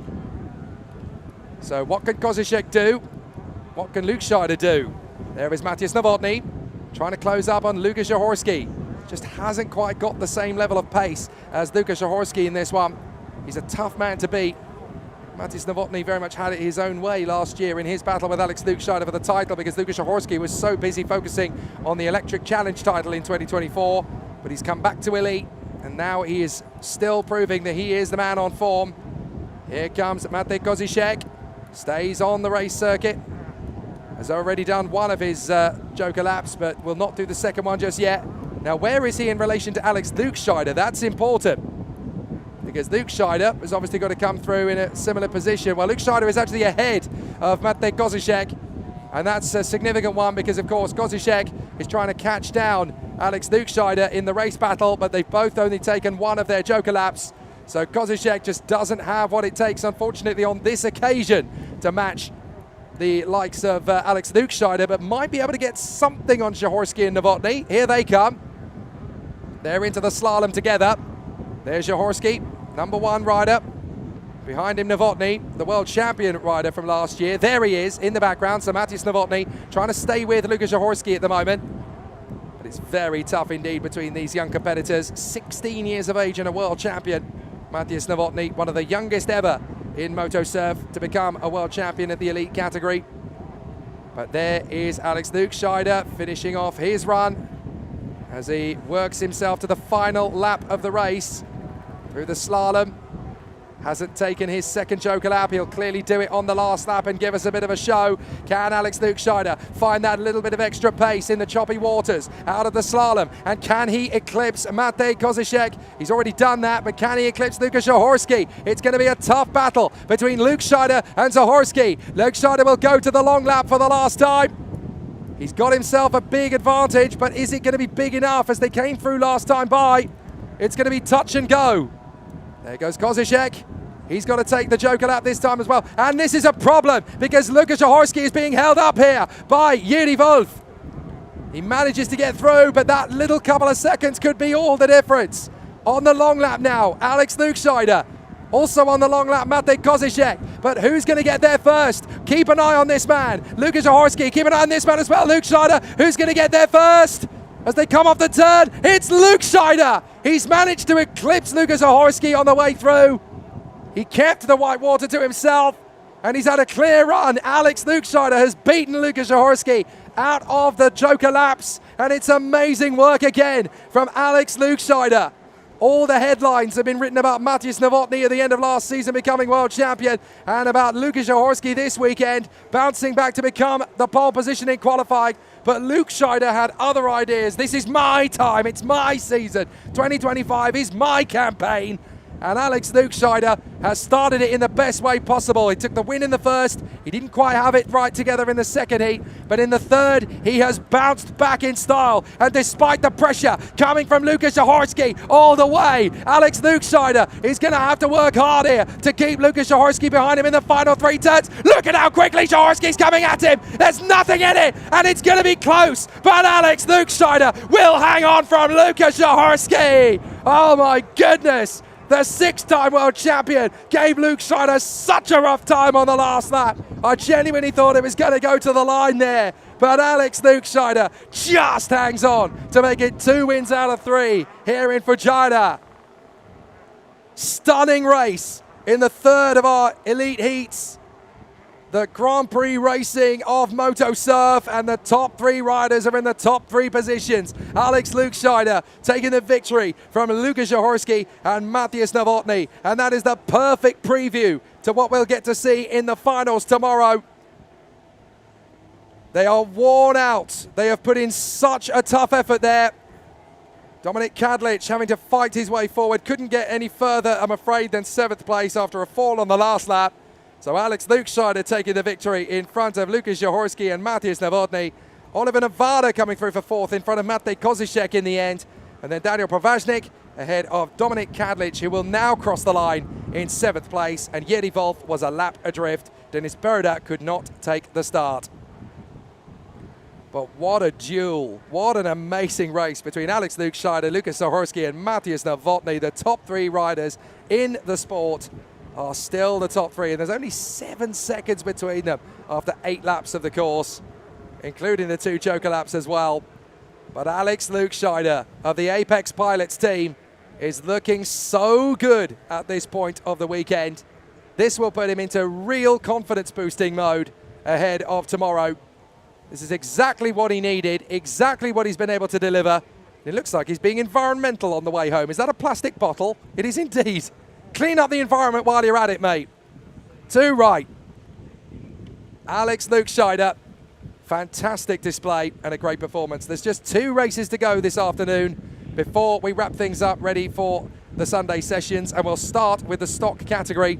After the first 2 heats, the man who's qualified in pole position for it all is the American Anthony Squire alongside Damian Kadlic, then Adam Ficek and Hannes Hultberg of Sweden from Jan Travnicek and Tahi Han from Ismail Kaptanoglu. Then Suchi Long is in 8th, David Kuchka is the 9, Mike Michailidis is the A racer, B is Adam Kolar, and C is Ender Jorgen Schiele.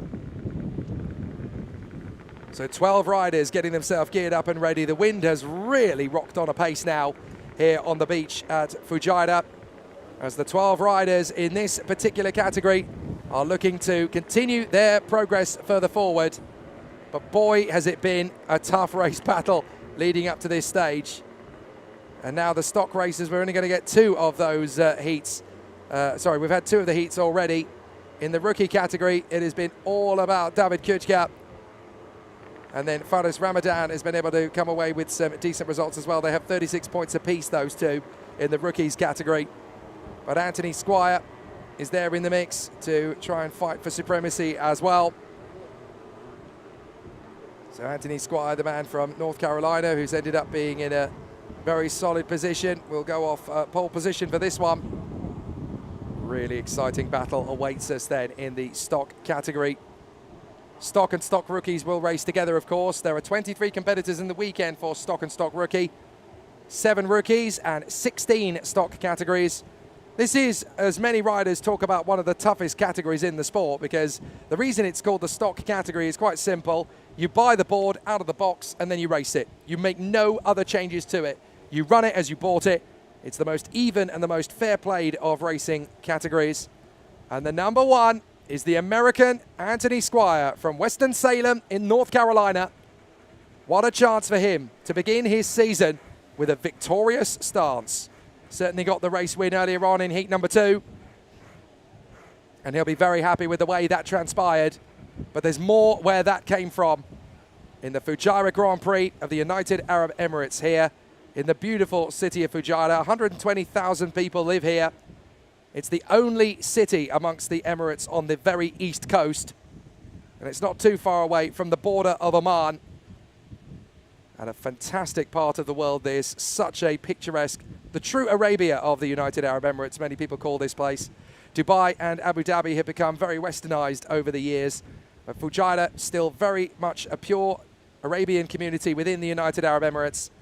And we've got a great race to come for this first charge forward. Can Anthony Squire hold the field into the first corner for a pure start? He's going to have a lot of pressure from Damian Kadlic of the launch, especially considering that Kadlic wants to bounce back after a fall in the second heat that handed the lead of the race to Anthony Squire initially.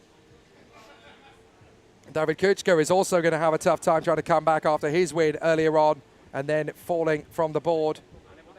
So all of the riders together, hoping for a clear start. We wait for the signal for the riders to charge forward. Who's going to get the launch? Will it be Anthony Squire? He's going to send them around again. He sends them around again. So Anthony Squire, a false start on this particular occasion. So it is very much the onus of the man in pole position to control the pace of the field as they work round in close proximity. So for the stock riders, it's very important to keep an eye on those in close formation, as everybody's going to have a very interesting time of it off the start. So in the second heat, we're obviously going to have Kim Down, who is fighting to become a Masters and a Stock champion in the same season. It doesn't happen very often for a rider to win 2 classes in 1 year. But certainly for the man in pole position for this one, the American talent, 28 years of age, Anthony Squire, running under his own team license, looking very solid up at the sharp end of the field. But he's going to have a lot of pressure from the 20-year-old Czech rider, Damian Kadlec.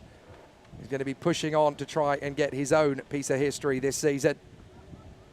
So a little bit of an adjustment there by the look of it for Damian Kadlec. Just making a little adjustment to one of the foot clamps, I think.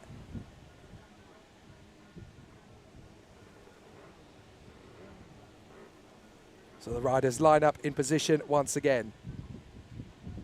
Waiting for the command, waiting to dip down on the board and accelerate towards that first apex around the far side and hope for that charge through to the slalom. It's going to be an interesting charge forward as the riders get ready with anticipation. Anthony Squire wanting to get a perfect start. The American will launch forward and will go for a good start. Are we going to get started this time? It's taking a long time to make the decision, but the anticipation and the eagerness of the riders could catch up with them here. And there is a dip down, here we go. And a fantastic start as the riders charge forward, but Anthony Squire is trying to hold his nerve alongside Damian Kadlec. They run round the perimeter of the boys, and now they will work their way into the slalom for the first time. So Anthony Squire has made a perfectly acceptable start, working his way through the slalom. Damian Kadlec going with him on the left side. There's going to be a few riders trying to make their push forward. David Kuchka certainly looks like he's going to try and split them. Has not been able to do so. It's very close indeed, but Kuchka is not able to get in a second position. Tries again on the next boy and cannot find the move on Damian Kadlec. So Anthony Squire leads the way as he hoped to, and the American is looking so confident off the start. Kadlec looking good in second place. Third place for the number 3. No major changes off the start. It's Adam Ficek who's in the mix there, actually, rather than David Kuchka. So Squire, Kadlec and Ficek at the front end of the field. Hannes Hultberg running in P4 from Jan Travnicek and Tahi Han. David Kuchka's made a couple of positions already in 9th place. So moving up from 9th to 7th. It's already a good launch then from David Kuchka. But there's going to be some more high-pressure moments in this one for sure. As a couple of riders want to find that little bit extra out of the turns. Through the slaloms they will come once again.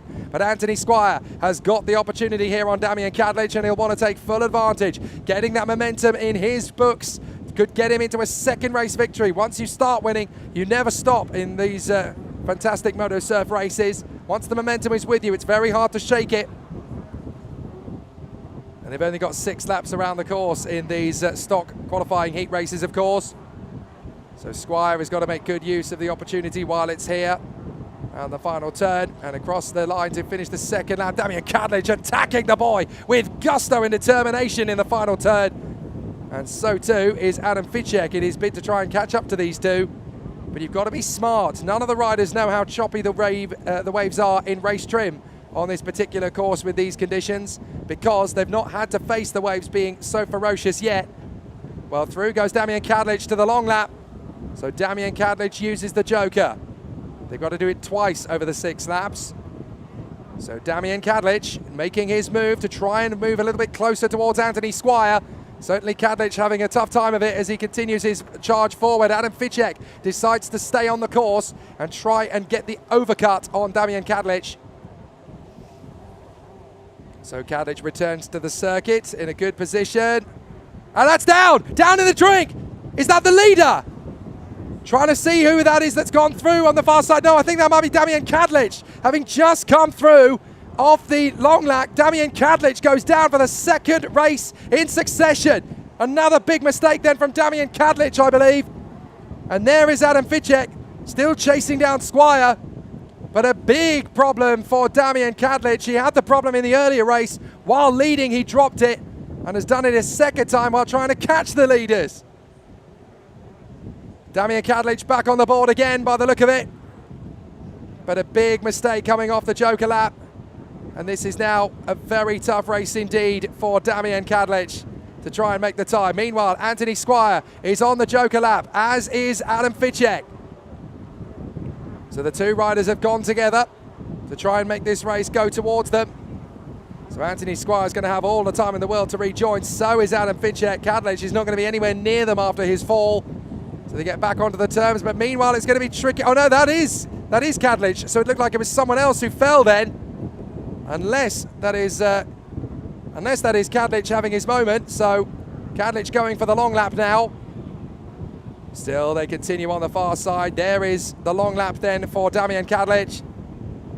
Goes around the far side of the course, looking for another opportunity. And there is Anthony Squire, still trying to get well clear of Adam Ficek. Neither rider has taken their long lap yet. Able to run in close proximity. Adam Ficek is just shadowing every move of Anthony Squire through the slalom now. Very tricky to follow though in white water. I'm surprised he doesn't try to take the opposing tack to try and gain a little bit more momentum in clear water rather than follow him in the white water. But clearly it seems to be working for Adam Ficek. Anthony Squire still leads the way. 2 to go. And so Anthony Squire and Adam Ficek are going to take their final long lap in the last 2 laps of racing. They've obviously been able to put themselves into a very comfortable position, having taken their first long lap just recently.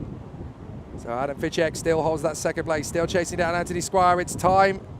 Oh, interestingly, I thought that Ficek was going to try and go for the undercut maneuver off Anthony Squire and try and recover his position, but that's not been the way it's worked out for him. So a very interesting situation, but Adam Ficek has not decided to go an opposite way on strategy to Anthony Squire. So Squire is going to have this very much his own way from Ficek.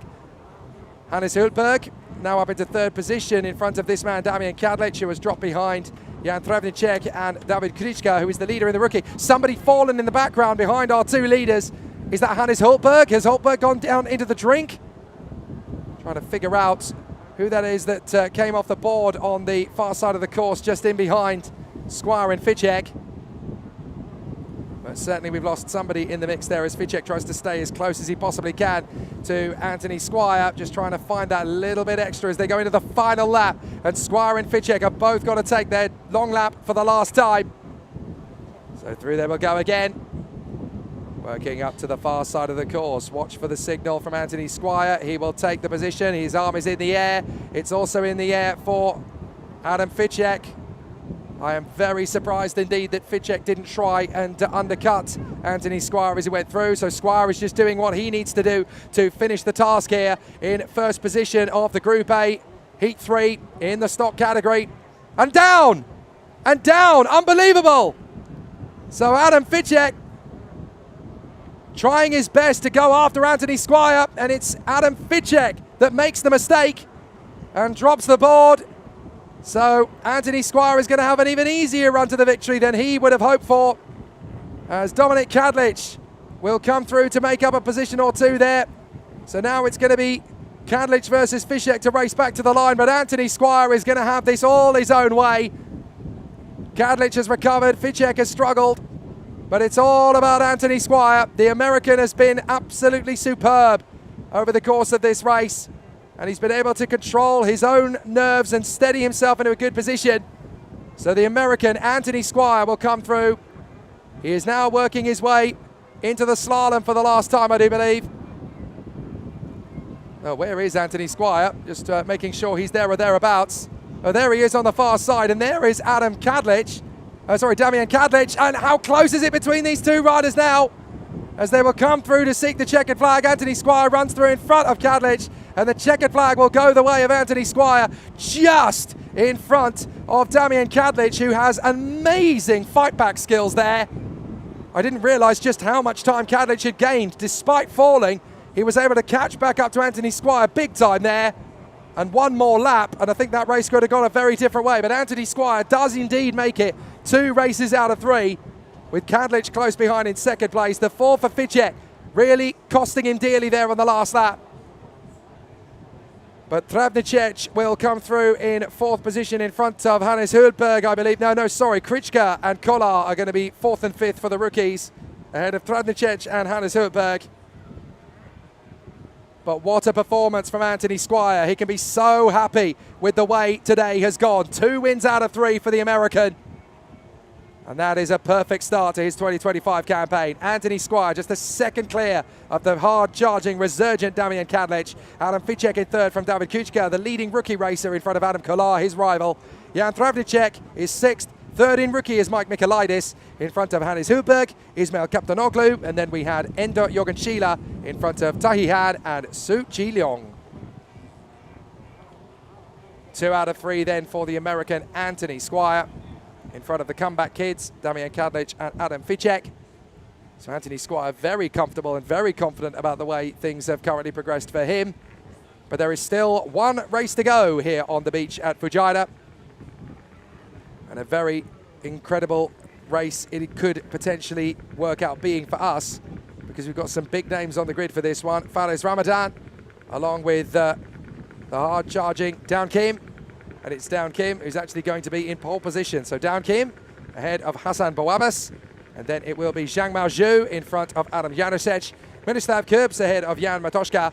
Mohamed Al Tamimi in front of Abdullah Al Blushi. And then we have the rookies, Fares Ramadan, Tanton Wangongranket, and the Italian Lorenzo Tanda. 6 laps once again. 2 more long laps for the riders in the course of this race. Be fascinated to see who comes out on top with all of these very closely knit competitors trying to charge their way back to the sharp end of the dais.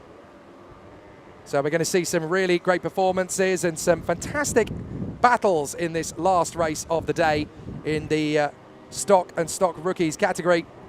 Expect some really tall performances from the riders up at the sharp end. Hassan Bouabas on the number 2 board, hoping to try and charge his way through to the top spot. There is Hassan Bouabas. And there is the A rider, that is Fares Ramadan, the leader of the rookies campaign. Just 3 of them in this race, of course.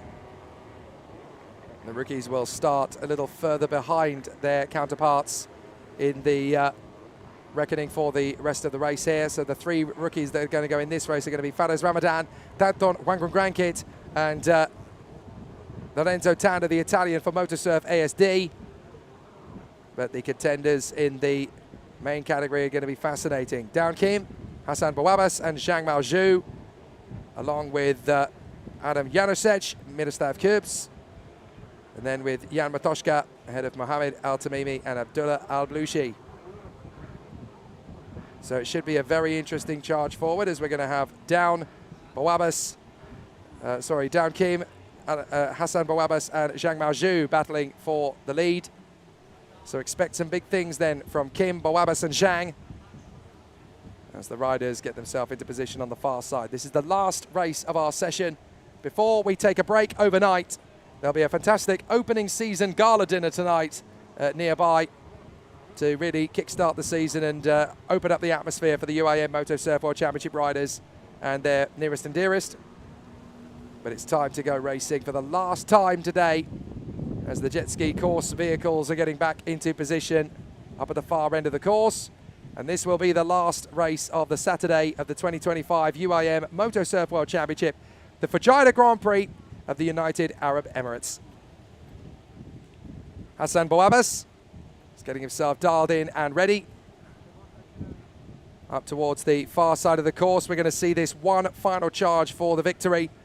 And it will be a sensational charge from the likes of Down Kim, Hassan Bouabas and Zhang Maozhou. Watching out for Adam Janusek on the start as well, the Magnum Sport team racer. I'd keep an eye on Miroslav Kurbs if I were you as well. This is the kind of opportunity he will want to try and charge his way further forward. So Janusek in the 4, Kurbs in the 5, and Tahi Han, Jan Matoshka, I should say, will also be in the 6.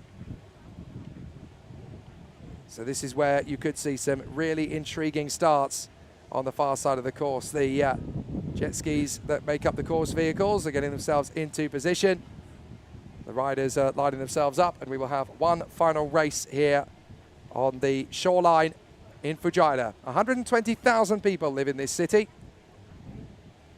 It is the only city on the east coast of the United Arab Emirates, and it has a fantastic tradition of great activity, as well as fantastic indigenous culture and shipping. It's a very great marine wildlife on the shoreline here.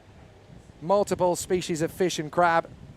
And as well as that, there's also a lot of architecture here around the Shayed Mosque is the second largest in the United Arab Emirates. And it's also worth noting that we've got some fantastic other forms of sport that take place here, not just here at the Fujairah Marine Club with yachting, sailing, jet skiing, and of course MotoSurf, but there's also the likes of mountain climbing and bullfighting in this particular part of the United Arab Emirates. So we're going to see a very different bullfight as the riders make their way to the first turn. Down Kim, Hassan Bouabbas, and Zhang Maozhu of China. It'll be an interesting charge forward from them as they get themselves ready for an exciting battle, the last battle of the Saturday. Rocket Racing's Down Kim of South Korea. The Kuwait Sea Sport Club rider Hassan Bouabbas, the number 2. And then the Chinese talent, Zhang Maozhu, on the number 3. So just waiting for the last couple of corrections that need to be made to the course. I think that's why we've got a slight delay here, just a couple of adjustments needing to be made. I think one of the buoys had deflated, so obviously you need to make sure that they're all in the correct positions and they're ready for an actual race start. It's got to be done correctly. So everybody wanting to finish off the day in good, close proximity, and good racecraft is needing to be had now from the contenders. All different forms of marine life, including some pretty exciting boats out there. You're going to have to get a little bit more fuel into the tank of these MotoSurfs if you want to get to the nearest stretch of land from this point. If you keep motoring all the way across the sea, you're eventually going to end up on the docks of Iran, as we are here in the Gulf of India. A fantastic run, though, from the contenders as we are ready for an exciting start.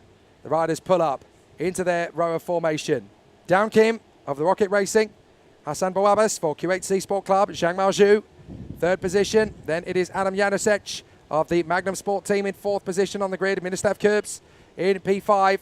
The 6 is going to be Jan Matoshka. 7 is Mohamed Al Tamimi. 8th is Suchi Long, and 9th is Abdullah Al Blushi. So we're going to watch these racers get themselves into position as they charge their way further forward. A couple of them out of position, so they're going to have to go around again. That wasn't a particularly good start for the stock riders, and they all knew it. So they're now having to go round again to put themselves into the correct formation. Down Kim of South Korea, alongside the Kuwaiti Hassan Bouabbas. Riders are preparing, getting themselves ready for the start after the fantastic performance of Anthony Squire in the previous stock heat. Did a fantastic job and put on a great display in front of Damian Kadlic and Adam Ficek. So now we're going to get to see if Down Kim can turn his form around and continue the impressive performance he has had so far. He and Anthony Squire have been pretty much matched over the course of their first 2 heats. So Down Kim hoping to move himself into the overall lead of the stock category, although with Anthony Squire taking 2 wins out of 3, the only way to do that is for Down Kim to emulate him, and then he will eventually get his mark after a strong performance in the qualifying session. So Down Kim once again having to rotate to form the grid up. The last chance really for these contenders to put in a good show. They will form up behind Down Kim, who will control the pace and make sure that all the riders are in close proximity with each other off the start. So we're just waiting to see how all of the riders run through in close connection. So Down Kim, starting from the front. Hassan Bouabbas of Kuwait, 2nd. Zhang Maozhu of China, 3rd. 4th position for Adam Janusek. Then in 5th place it is Miroslav Kurbs. 6th place for Jan Matoshka. Then Mohamed Al Tamimi and Abdullah Al Blushi, the home favourite here in the United Arab Emirates. Let's see if this final race is going to give us one last battle to be proud of, as the riders are in very close proximity. They're really struggling to get the start of this race under wraps, though. And they're going to go round again. That's the 2nd time now that the start has been false. They're just not keeping up with each other. Not entirely sure why this is happening, because we had reasonably good runs in the first 2 positions. And Down Kim is being instructed by the marshal here as to what to do. But this is the reigning Masters champion, the reigning vice champion in stock. So you would think that Down Kim would know what he was doing. So for the 2nd time, we get a false start. And so for the 3rd time, we will try to attempt the start of this race, the last race of the day. But it's very unusual, I have to say, to see a start being struggled to get underway when a rider of the caliber of Down Kim is in pole position. So the riders trip their way through. Just making sure that everybody is in close proximity with each other, hoping for the leaders to tighten up as they run through off the start. Down Kim, along with Hassan Bouabas and Zhang Maozhu of China in third position. This is looking a bit more like it. Got to form it up nice and early, make sure that everybody is at reasonable distance from each other. The choppy waves don't necessarily make it any easier either, which is always a tricky situation for the competitors. And the A has got right out of the line there. That is Faraz Ramadan. Don't tell me we're going to go for another one. We are, you know. Wow. Big drama here. 3 attempts, 3 fails. How difficult is it to start a race when they've already done it twice over the course of the day? So they will go around again. The officials are trying to make it very clear to the riders, look, you've done this twice already. How is it that you can't do it the third time? As Down Kim runs from pole position, Hassan Bouabas in third, Zhang Maozhu in fourth. Then Janusek, Kups, Matoshka, Al-Tamimi and Abdullah Al-Blushi. Then it is the 3 riders in close connectivity behind them, Faraz Ramadan, Danton Wangrogankit and Lorenzo Tanda to finish off the field. 11 riders gunning for the positions. But now it's about who is actually going to get a decent start on the run around the far perimeter. And can they do it in an even keel? Slow it right down. Slow it right down. And that's how you get everybody formed up back into their positions again. So they've got to wait for everybody to come through and be ready in the line. And then everybody's got to remain in their position, even in the line, to make sure that they're just alongside parallel with the tip of the board on the nose to the rear of the board alongside them. So it's got to be completely parallel off the start, or as close to as is humanly possible. Only when the officials are happy that they've done that to the best of their ability will we get a start. So for the 4th attempt, we're going to try and go racing here in Fujairah. Are we going to go racing this time? We're running out of opportunities to do it, but surely this is going to be the chance now to go racing. The riders will dip down, they'll accelerate, and off we go! And it's a terrific start from second position for Hassan Bouabas and also from Zhang Maozhu. Zhang Maozhu's going to go round all of them. The Chinese rider might just get this. Hasn't quite been able to. He has to take a wider trajectory. So now Zhang Maozhu is going to try and hunt down the leader, Down Kim. Good effort as well off the start from Hassan Bouabas, who might just be able to move something further forward here and go for a better position. But as they run through out of the slalom, it is still the number 1, Down Kim, who has the opportunity here. Zhang Maozhu got a fantastic initial getaway, but wasn't able to maximize it on the way to the slalom. So it's as you were in 1, 2, 3, and 4. So Down Kim is the current race leader. Hassan Bouabas in second, then it is Zhang Maozhu. As 4th position now goes the way of Adam Janusek in front of Faraz Ramadan with Miroslav Kurbs, Jan Matoshka and Danton Wangrogankit. So Hassan Bouabas decides, right, time to get the tactic books out, and he's into the long lap on the very first attempt.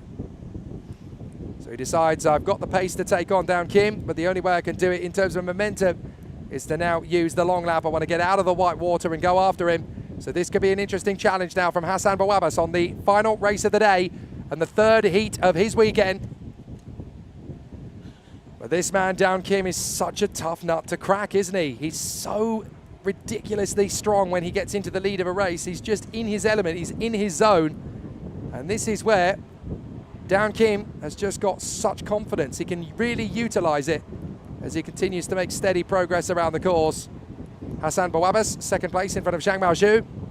Adam Janusek, and then it is Faraz Ramadan in the top 5 from Miroslav Kurbs and Jan Matoshka.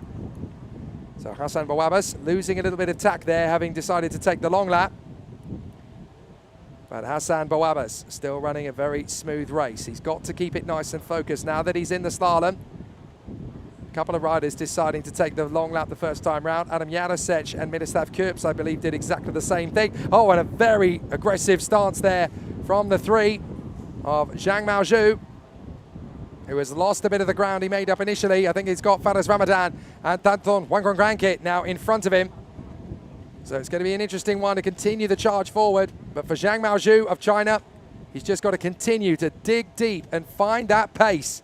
Not easy to get the ultimate run. Down Kim, still running a very good solid race here, the Korean. He's got himself a little bit of breathing space now in front of the rookie leader, that is Fares Ramadan. And then we've got Danton Wangrangranke in second place in the rookie category. The Thai looking very confident as there goes Hassan Bawabas onto the long lap for the second time. So he's decided no mucking about here, get it all done in the first 3 laps, and then you can spend 3 laps on the limit trying to charge your way further forward.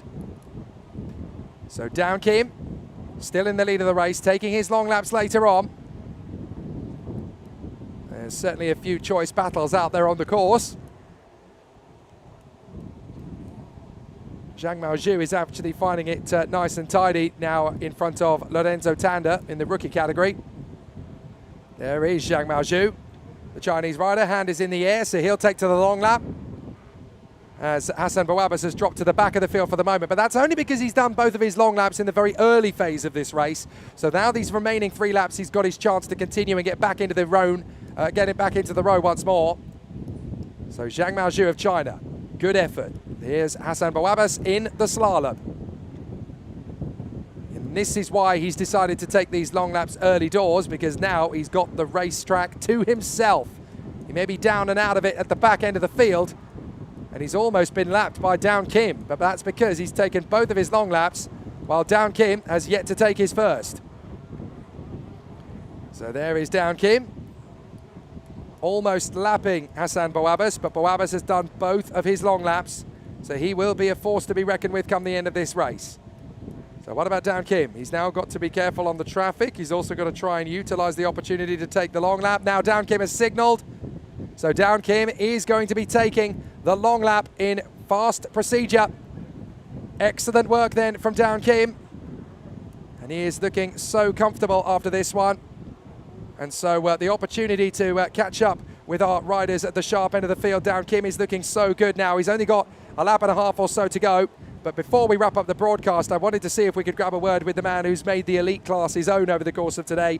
2 wins out of 3, and he does get the chance to join me in the closing phases of this race. So we're going to have one final word with the man in the elite category. Well, just before we do that, falling into the drink there, unfortunately, that is the 9. So that is Fares Ramadan, who was leading in the rookie category. He may well hand that over now to Danton Wangrangranke.